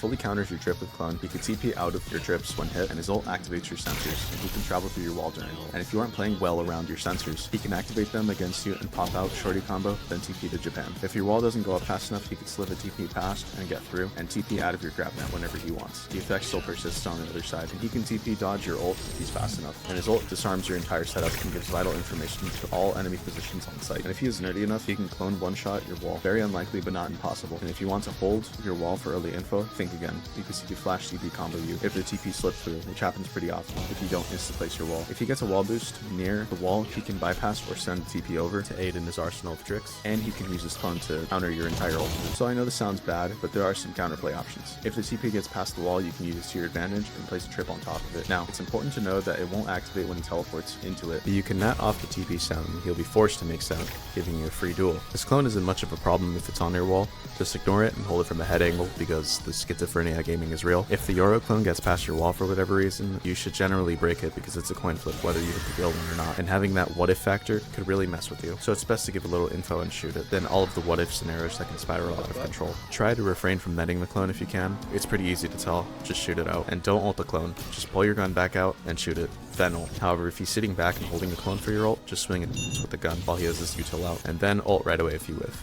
A better Yoro player will pre-place a clone on the floor so he has his gun out if he is aware of the complexity of this interaction, but that usually never happens. During his ult, you can suck back your sensors when you hear his line go out and play dumb and pretend like you don't know he's nearby. Yoro players fall for this trick every time. Then, once he hears TP go out, net him and play off your teammates, or utility, and break his TP if he tries to escape the unrecoverable angle. Breaking the TP, even at the cost of info, is generally not a bad idea to avoid the whole Yoru headache altogether, especially with the fake TPs. Generally, against those, you just want to jump spot the angle and see if he's there or if it's a fake, then net accordingly. But the main strength of this character is the outplayability and dismantling the Sentinel setups with his tricks. Out of all the Sentinels, I think Deadlock struggles the hardest because Haverkit doesn't even work against this guy, but even when it is timed perfectly, she has a free escape while gathering info. This is her worst matchup by a long shot, but as long as your mechanics and game sense are on point, they'll make up for what your kit can't. There is also some displacement bug with the ult and TP, or I think it insta-kills. I'll put it up on screen, but you should know by now that Deadlock ult and teleports don't mix well together in the interaction pool. This Yoro tech allows you to TP past the wall by placing it through the gaps. That explains why they get passed so often. Proper wall placement counters this tech though. Max height sensors won't activate in Yoro ult surprisingly, neither when he exits, and he can't hear or see them in ult. This is just an interesting observation I made while finding interactions. However, the max height sensor, which is a sensor that has the bottom hitbox pierce through Deadlock's head, similar tech to a Cypher trip, can be useful as a countermeasure to ensure he doesn't trip them, so there's another reason to use it. Now, this is a 5-star matchup due to this being arguably the worst possible agent matchup for Deadlock in the game. Very little counterplay aside from anti-flash and TP camping, and her ult doesn't work for several reasons. But with Yoru out of the way, let's move on to initiators. My general tip is that they are going to enable the rush that the duelists are going to follow up on. Almost all initiators have some sort of angle clear, molly, or recon, or flash.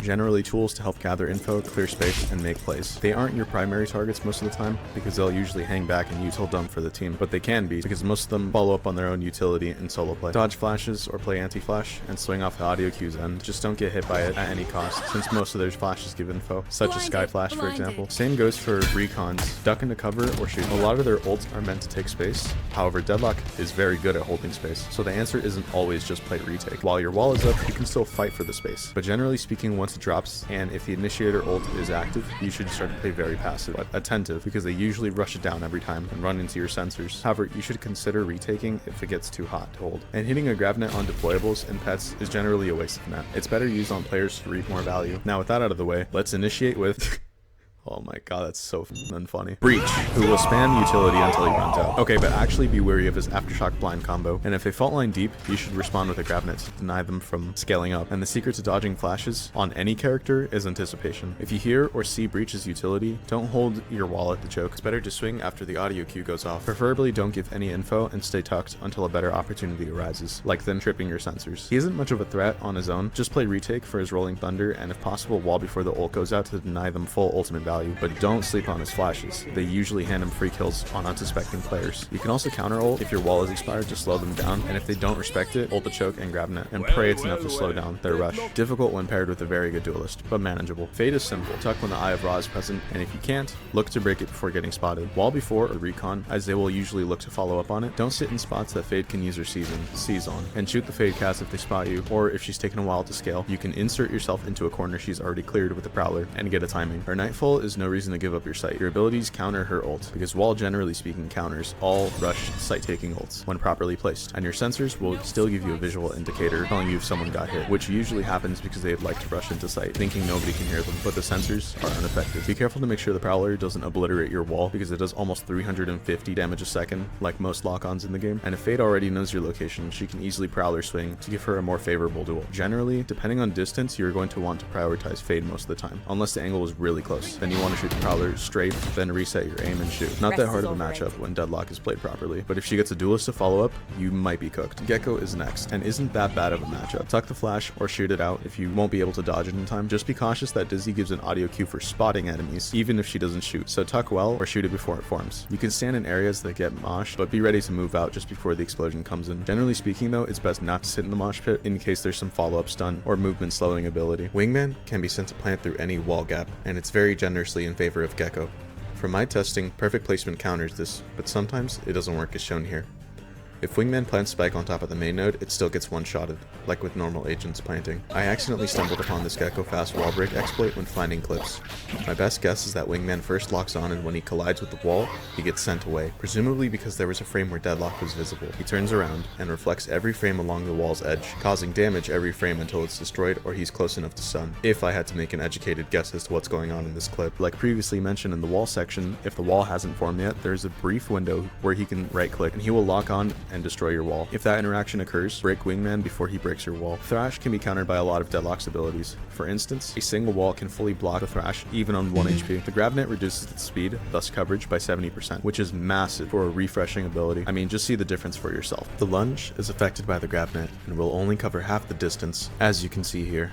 Easy matchup because he isn't that difficult to counter. Just shoot all of his deployables to deny his value because that's where most of it comes from, and place sensors to camp his abilities so when he picks them up, they activate. KO is fairly harmless, unless he knows a 25-meter full-blind, unreactable lineup for his duelists, but that's where you play anti-flash. Don't stand in malleable areas and shoot the knife for your team if it's predictable, like a barrier drop knife. Aim at where you would expect it to be for an easy counter. If breaking it isn't possible, get out of its radius, and if you can't do either, pull your wall out as it's flying and wall the choke on defense. It should be an airtight timing window, but it will deny its full value. His ult can go two ways. It disables all your util as per usual and they walk in for free, or you can anticipate it and hold your wall out, and on the ultimate windup sound, you can toss it at the choke and it will cut lots of time off of his ultimate and stunt its effectiveness, especially if you have a net lineup from out of sight. And you can net anyone trying to res the KO if the map is open enough, and if you toss a net on his body while he's downed, once he gets up, he will have the net effect. Most of his strength leans into the ability to disable your setup, so don't get hit by it or play on the alternate site and have your entire setup main, like shown here. Same idea for KO Knight if it's really bugging you. Overall, not that bad of a matchup when played right. Sky can gather lots of info and fly the bird past and over your wall for info. Just tuck the flash, or if you're Sigma, shoot the bird to assert global dominance, but realistically just tuck. Usually against Sky Dog, you want to be out of its jumping range for two reasons. One, so she doesn't stun you, and two, so you can shoot it as it enters the choke and the dog doesn't activate trips. Her Seekers will shred your wall, no matter how far away you are, so be near it to shoot them out before they break it. And her heal doesn't interact much with your abilities, just makes you sound delusional when you call 148 and they aren't one shot. Overall, this matchup isn't too bad, as long as you tuck the numerously tricky flashes and sit backside, as she can't flush you out nearly as effective as the other initiators can. Your abilities don't really interact much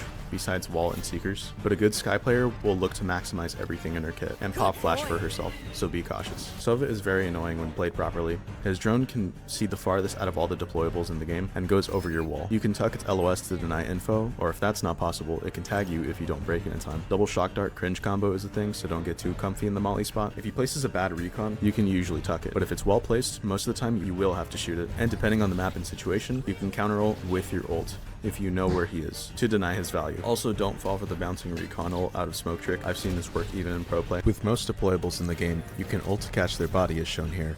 Works best with Sova though. Not that bad of a matchup unless he has a good duelist to make your options severely limited while his util is up. Teho is the second newest agent in the game. Yeah, it took me that long to make the script, and it will most likely take me another agent drop before I finish this video. But all of his abilities can go over and through your Deadlock wall, so he can still support his duelist that get cut off with mollies to flush you out. And then drone can be tossed over wall like I mentioned before in the wall section. That can disable all your sensors and stop a counter net from coming in for 7 seconds, which also when followed up with a bouncing Teho stun and dive duelist can make for a tough combo. What I will say is that if you do get spotted by Teho, expect some form of follow-up onto your scattered position, so don't stand in the same spot. Rotate to a more passive angle until your utility is back online, and scale back the space with Gravnet and ult. His suppress lasts 7 seconds, so if you try to ult Teho, the moment he's droning and you get suppressed, try to stay alive, and you should have 3 seconds remaining to ult him. That always catches them by surprise. Same goes for KO Knight if the stars align.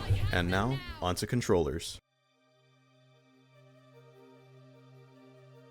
We are halfway there with the rolls, and my general smoke tip is the exact same for teammate smokes. Depending on how they're placed, you can smoke net aggressive flood smokes, or wall them and play close with a shotgun. Place sensors inside the smokes to contest a space, or ult to surprise them, and hide the cocoon as it reels back.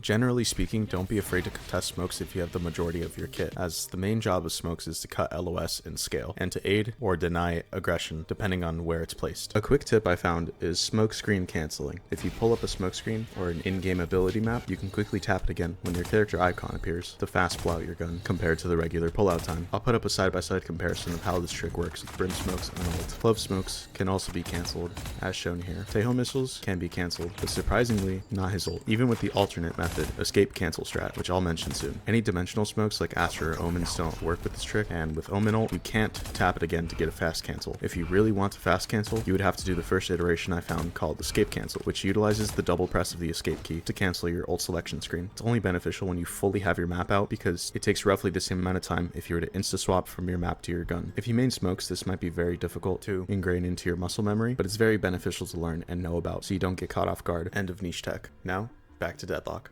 Generally, Deadlock cannot contest one-way smokes, but you should still play to your stall strength regardless of the way the smokes are placed. Controllers also have the most variety when it comes to their utility, aside from smokes. So let's talk about how to counter them instead, starting with Astra. Her star by nature creates pressure and doesn't really interact much with your abilities unless you wall yourself deliberately during the post plant, so when she attempts to pull you off, your wall stops you in place. And her ult doesn't stop yours, so when your sentinel senses are tingling and you feel a plant is going to come down, you can ult the default spot through the Astra wall and usually get one. Her global pressure is very annoying to deal with, especially if there are enemies to relay that information to her and stun you accordingly, which shouldn't happen because generally speaking you shouldn't stand on stars. If you get stunned though, you can counter with the Gravnet to deny their value, similar to breach stun. Don't get tripped up by her trick smokes, and be cautious of the fact that it gives the enemy enough time to reposition to a different angle, so keep that in the back of your head, and split your utility accordingly against this tech. A good Astra will keep you on your toes the whole game, so it's a pretty rough matchup when someone good is playing her. Astra's strength is really about her star count, but when she starts to run low on stars, that's generally when her pressure starts to drop. Try to deny the lurk from Astra,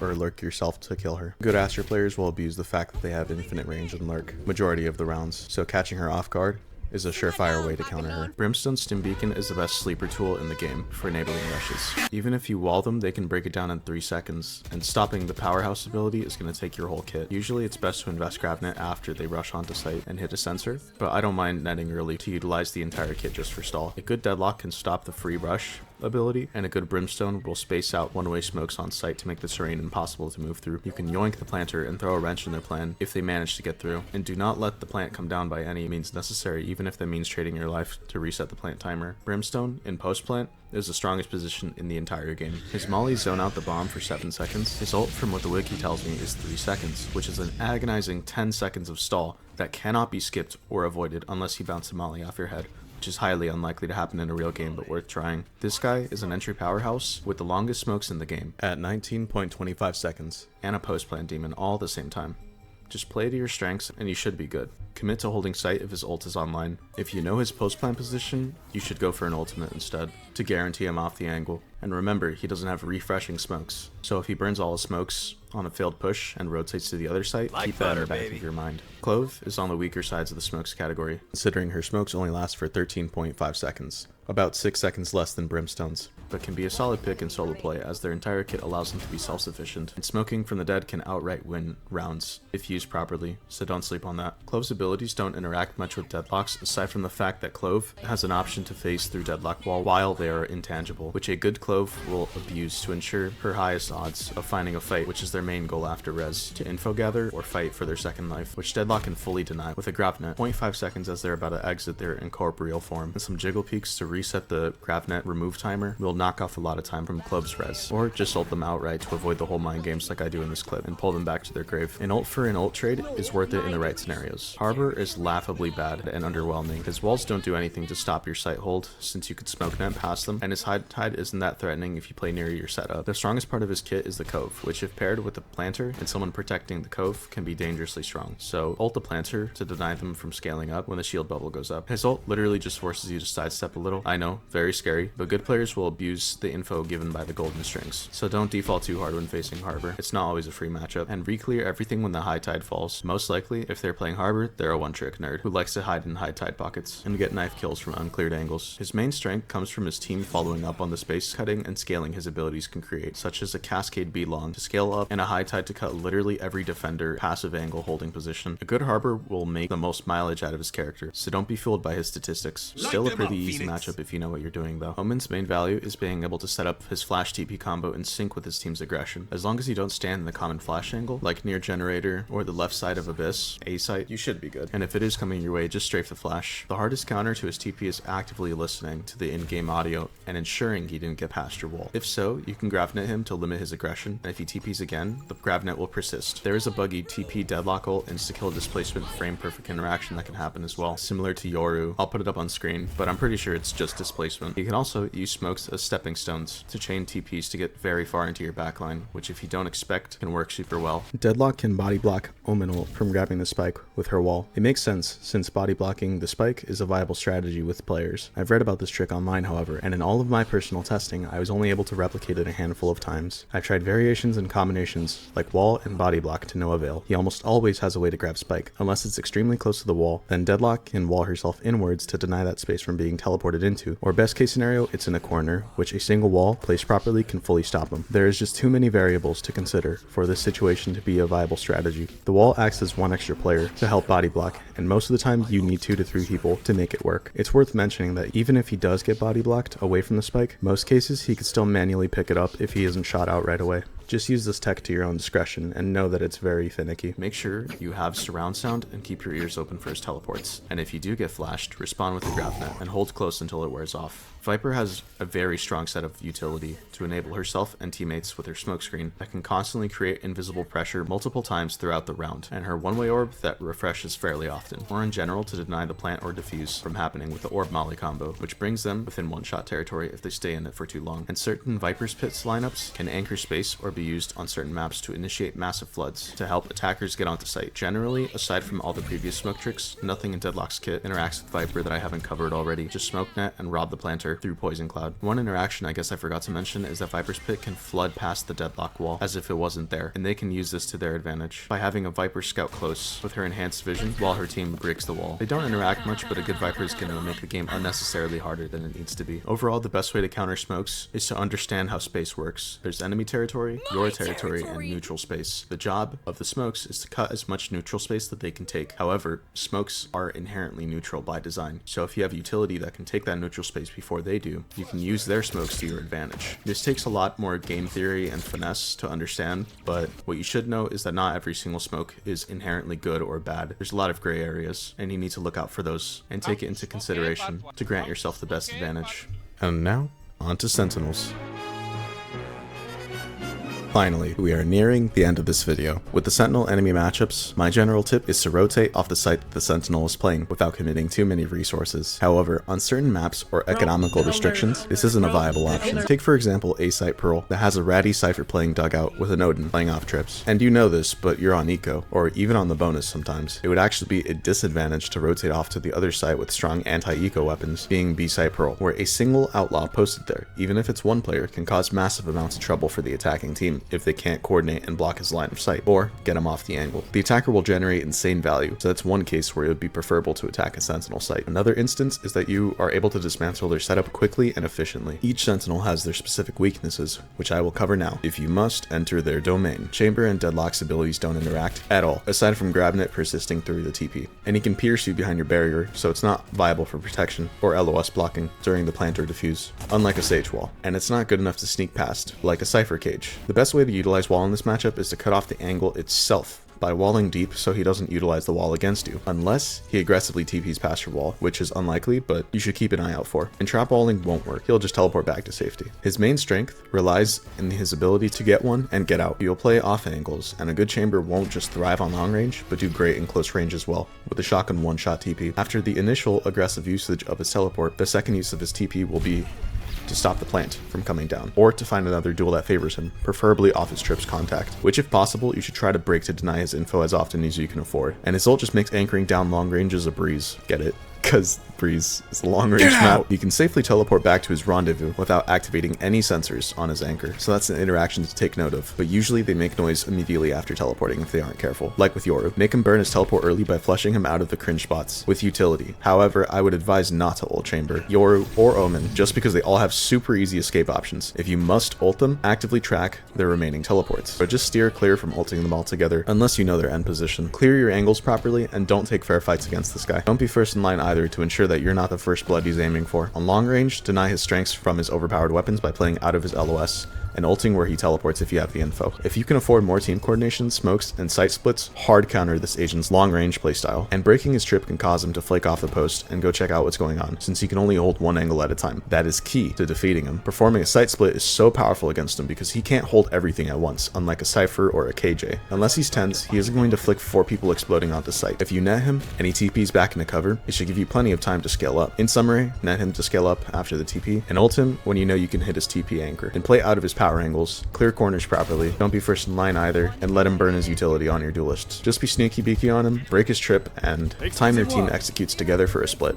Cypher is the bane of my existence. He is up there with the top 2 worst people of all time in gaming fiction, Sombra from Overwatch being one, of course. For reference, she's like the LeBron James of annoying character design. There's nothing more annoying than a good Cypher player putting their stupid trips to have an insanely greedy 10 meters of coverage on site and a free 6-man worth of info, and he is considered to be the rattiest of all the Sentinel players by objective and factual evidence. Then it only gets worse before it gets worse, because the ultimate, which isn't hard to activate, with a cage trip combo, basically spoon feeds him free kills, and blatantly snitches your entire team's positions, which under certain circumstances can give away your entire plan. I will say that his abilities also have little to no interactions, aside from the previously mentioned smoke tricks, so the best play here is to take out his tripwires, because that's where a decent chunk of his strength lies into, which is info gathering and denying info with cages, via repositioning. The rest of his kit is purely to manipulate information for his advantage. So how do you go about countering the bald, unlovable rat? It's simple, by breaking his trips and cam, and keeping your ears sharp for when his cam opens. It has a similar effect with Reyna Eye, where it's easier to see on the minimap than you'd think, and it tells you that utility is being used there,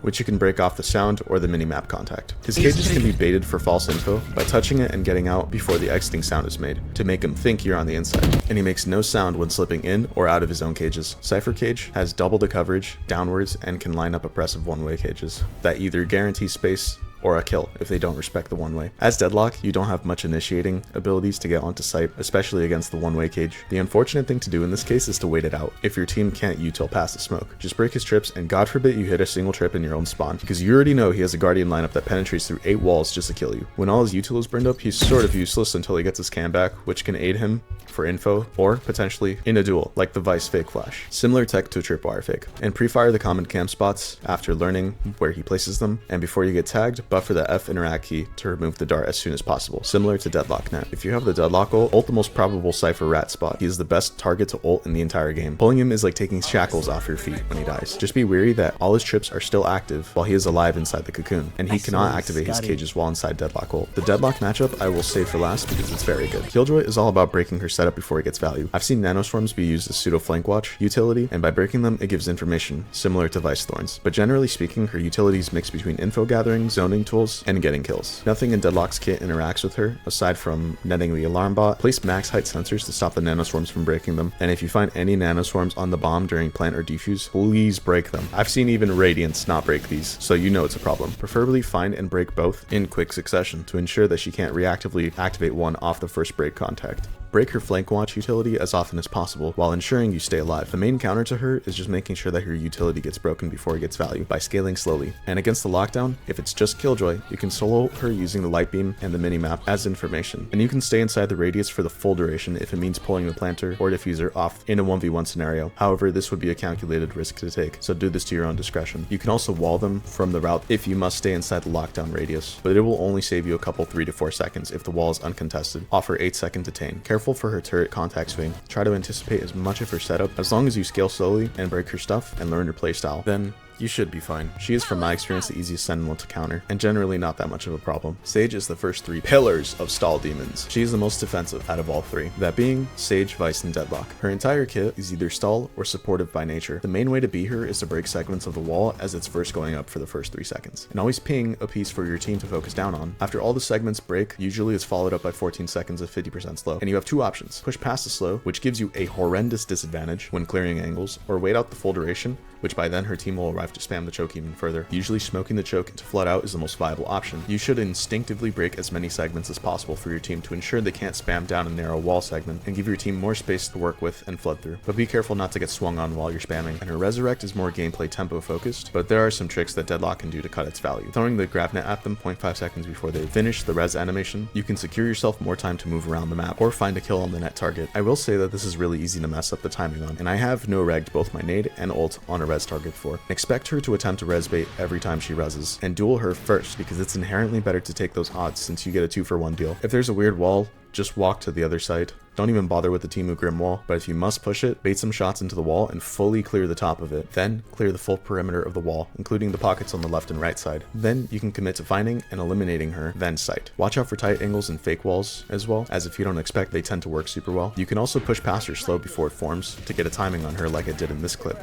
Not my cleanest kill, but the idea still stands. Her self-heal got buff, so when you lose a duel against her, your chip damage is less impactful, but not that bad of a matchup, since most of her kit's strength is in the wall and the stall value she provides. So if you can Gravnet where you expect her to play and break most of the segments, you should be alright, but can be annoying when facing creative walls and creative players. Vice is the most aggressive out of all the stall agents, and can fit the initiator role very well on attack. She's the only Sentinel in the game with utility that gives her an actual advantage in a duel, unlike Chamber's teleport, which takes him out of the fight. Vice's flash can help initiate a fight. There's only a few interactions with Vice and Deadlock that I'll cover shortly. The wall can be placed on top of Vice's wall when it's fully formed, or as it's falling, and if placed before Vice wall activates, they can both coexist in the same space until Vice wall drops. Wall cannot break deployables, but if properly placed, can block line of sights from the flash and the thorns, and deny the thorns from spreading because they are also LOS dependent. It's a waste of wall, but just so you know, this works with other deployables like the one shown on screen, and I've dubbed this useless tech the anti-LOS wall. Deadlock's wall, sensor, and ultimate cannot be affected by thorn damage,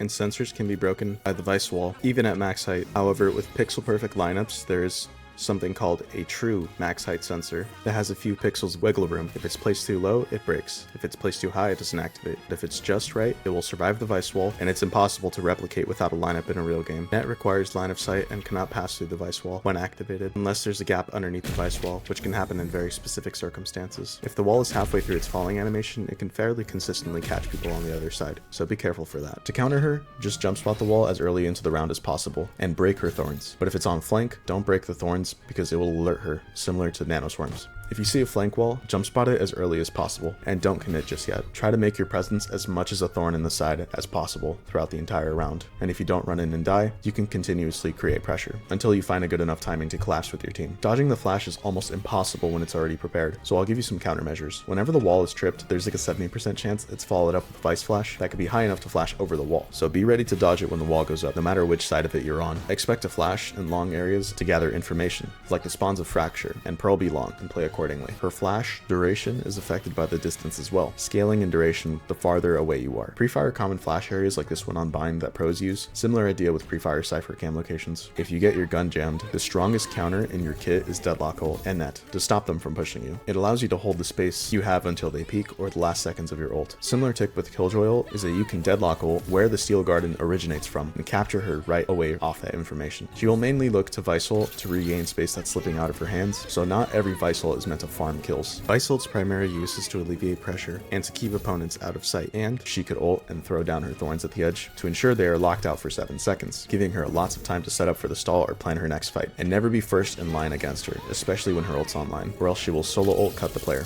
It's super fun, trust me, I would know. I've seen good Vice players even thorns the choke behind the enemies, then ult to lock them in, to either guarantee thorn damage or that their guns are jammed. Throwing thorns behind can also work great when the bomb is about to detonate, to cut off their exits and secure exit damage. The idea behind this tech is very similar to Deadlock trap walling, where they generally cannot walk back. which allows Vice to set up her own crunches by herself and set up her own flash combo. Either way, it generates lots of value, no matter how Vice is played, as long as you're creative with how you play Vice. I wanted to make a similar style deep dive video discussing all the intricacies of Vice in the future, so let me know if you'd like to see that, as her playstyle has been growing on me, metaphorically and metallically. On attack, look to either break or tuck her flash, then break if she isn't close. If she places thorns in the correct areas of the map to zone out strong sightlines, you should be ready to break them when they come your way, as these thorns grant immense value and zoning, and basically full sight control momentarily at its best, and at its worst, denies them from swinging or moving. An aggressive play to watch out for is the flash assisted aggro wall, where she can flash aggressively to momentarily buy space to safely place her wall in key areas at the start of the round. This is very strong if the wall doesn't go down, so jump spot it when it's safe to deny that value. She's also the strongest eco character in the game with her trap playstyle, being able to isolate a close gunfight with a wall and surprise them and steal their gun, and use the remaining duration of the wall to slip back into cover. There's also flash dismissing, which uses her flash to help her cross back to safety or disengage, similar to Reyna dismiss, and she's also the best agent in the game at stopping rush ults because of her wall and thorns. The wall's unbreakable, and even with a rush ult, people don't want to walk through thorns. Don't fall for fake flashes either, the same way Cypher will fake can. I've seen too many clips of this working on people. Deadlock sonic sensors activate through all types of walls, including Vice wall. It cannot be placed on Vice wall or any other deployable wall in the game for that matter. The wall shove does not activate sonic sensors either. If the Vice wall falls while you're on top, it won't activate either. With good timing, you can shoot past the Deadlock wall or bounce your ult off of it to find new angles. If the Vice wall was placed on elevation, there might be a gap that you can ult through, which will catch them off guard. The moment you hear the wall click sound, the code that blocks abilities becomes instantly activated, and your ult can seemingly bounce off nothing, so watch out for that. I'm not entirely sure how, but with Vice wall, I was able to get a double kill and make Vice's knife disappear on her client side. I think it has to do with the death point and the death timer activating near or on the same frame. If the wall is tripped with extreme precision, it can push away the cocoon far enough to break the deadlock ult in rare cases. Most of the time, it'll end up shoving them to the side and still keep them wrapped up. Gravnet won't break if they're on top of the wall either, as it's falling. Her main objective is to set up trap plays, which the variety of which and how seems to be endless to cover in one section of the video and would need a whole video by itself. Hint hint, wink wink, adapt or die all reaction. Overall a 4-star rating, just because she's the most meta sentinel as of current. And now for the most climactic moment of this video. The Deadlock matchup. Oh my god, I've been waiting so long to say that. This entire video has built up to this moment, so I'll cover it in very extensive detail. She is like a mix between Battle Sage and Vice, with crazy stall and high kill potential, integrated into her kit. First of all, you can insta-break the Deadlock barrier with your wall and move through it and slip past it before yours forms, allowing for a 1v1 mix-up. Always be shift walking in her territory, or silent stepping around corners. And when you encounter a sensor, you have two options. Ignore it to deny info, for instance, a flank trip, or break it if it's going to mess with you or your team, at the cost of info. Her wall is tanky as hell, and it's the strongest in the game, and the same countermeasures for Sage wall, where you would preferably want to spam it as it's forming for the first 3 seconds. You can chip a lot of the HP by yourself if you're ready. Her Gravnet is oftentimes used when the Deadlock wall falls or at the start of rounds, so stay back when those moments arrive. Don't stand too far from cover to ensure that you can tuck in time if a net's coming for you that you can't avoid, or just dodge it altogether. If you do get hit by the net though, you can buffer the F key to remove it instantly, similar to a spy cam dart. If you get net near a sonic sensor, break the sensor first, then remove the net. It must be done in this order if you want to avoid the stun. And if you're fast enough, if you accidentally activate the sensor, you have 0.5 seconds to break it before it goes off. I know, it's a very difficult timing window, but you should still attempt it if it gets tripped. If you're very confident in your aim skills and you happen to be inside of a sensor, you can kill her when she peeks and it won't stun you in time if she dies off the first bullet. I've had some good duelists use this on me about once or twice or 200 times, and it's very annoying to deal with. If her sensors are still on the battlefield and she gets revived, they reactivate instantly the moment the revival animation starts. Same goes for all the other Sentinel utilities like Cypher Trips and all of Killjoy's stuff, so break it when the Sage Res is online. But in other cases, don't break it because it gives info to the other living enemies. Nets don't stack the slow effect, but they do stack in quantity, meaning if you get hit by 2 nets, you will only be slowed by one of them at a time. However, after fully removing the first net, the second one will be waiting for you to remove it. When ulting against Deadlock ult, generally speaking, the player who ulted first has the advantage if they instacast. An easy way to avoid this is to play out of locations that commonly get Deadlock ulted, or stand behind your teammates, and immediately counter ult based off the information from the enemy Deadlock ult, and whoever shoots first gets captured and dies first as well. In 1v1s, as an attacker, if the spike is down, you can honestly just point blank ult her off the bomb contact and win the round, even if she catches you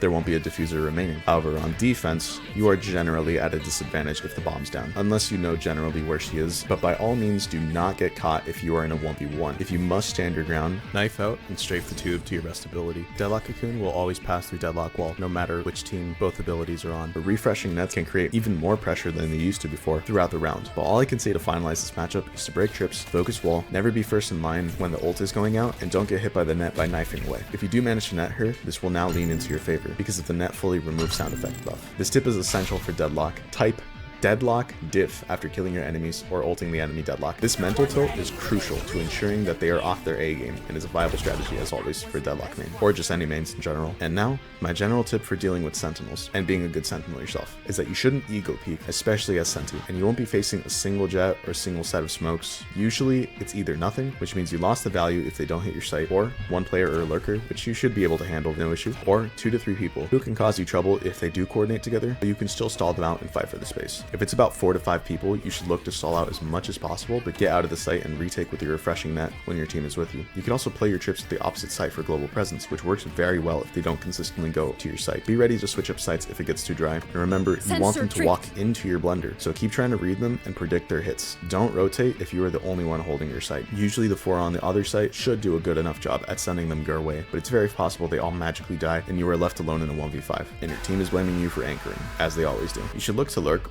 when you know an area has consistently been empty. Having that lurk pressure to collapse onto the enemy team will just genuinely win you games, not just on Sentinel but any role. To end this segment, just read patterns and place trips in enemy routes and play for stall, and if they don't respect your stall, the rest of your kit and intuition should handle them. And now, let's wrap up this video and roll the credits.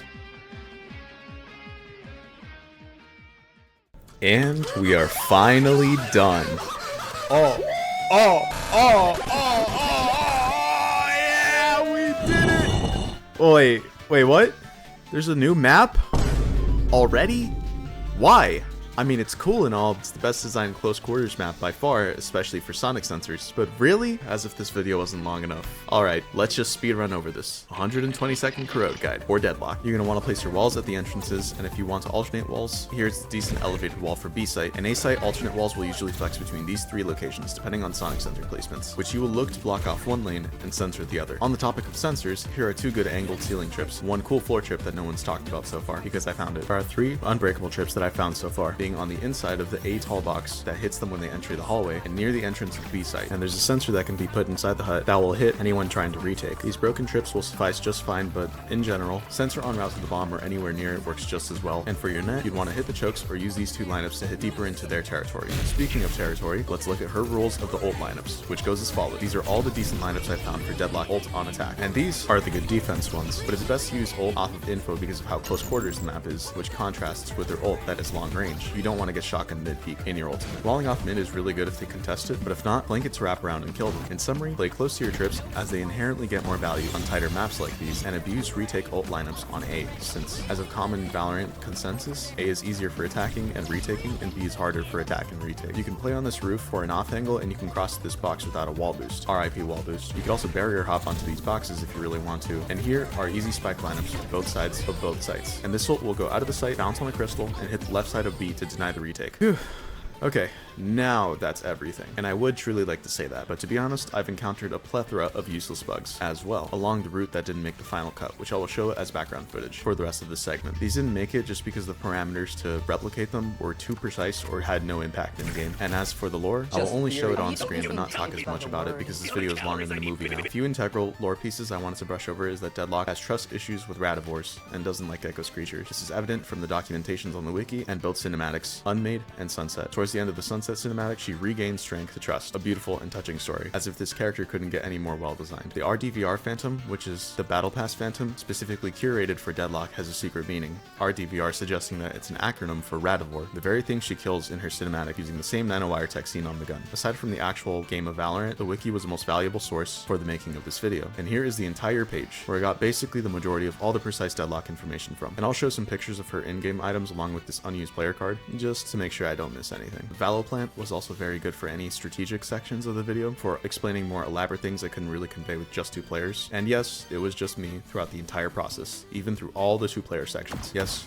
I did dual wield 2 monitors to make ends meet. Shout out to my cousin who let me borrow the potato computer 27 times. The interactions section would not be the same without her contributions. I did all the scripting, writing, executive directing, editing, clip gathering, audio, all single-handedly, and I'm proud to say that I did all the work. With countless late nights of grinding away at the video and a seemingly endless amount of notes that I've taken, along with a worn out whiteboard, I finally made it through. And shoutouts to all the people on screen here. These were all inspirations to me for the making of this video, and I have at least learned or utilized their clip for educational and demonstrational purposes at least once in this video, and I do not claim any of them as my own. I will link their respective resources in the description if you wish to check them out. Any sources I forgot to show or talk about will be in the description or the pinned comment if I miss any. With that out of the way, I just wanted to thank these creators for teaching me a lot about the character I hold dear to me with well over 110 hours, and for showing me Deadlock's true potential. This video is inspired by the works of many creators like the one shown on screen here, either because of their long-form informative content, authenticity and insightfulness, and overall humor.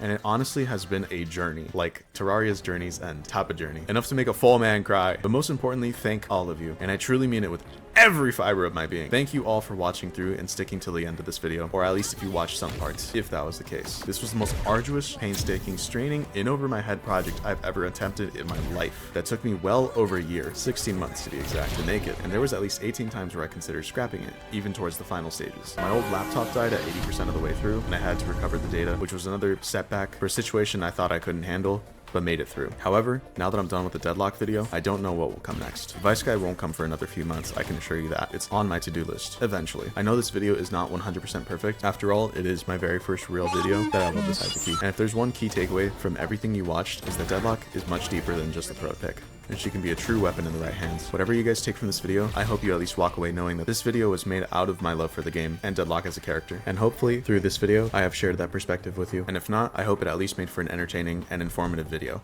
Thanks for watching. Start your night out. Yes, that's how you pronounce it, not Starry Night. Get it right, people.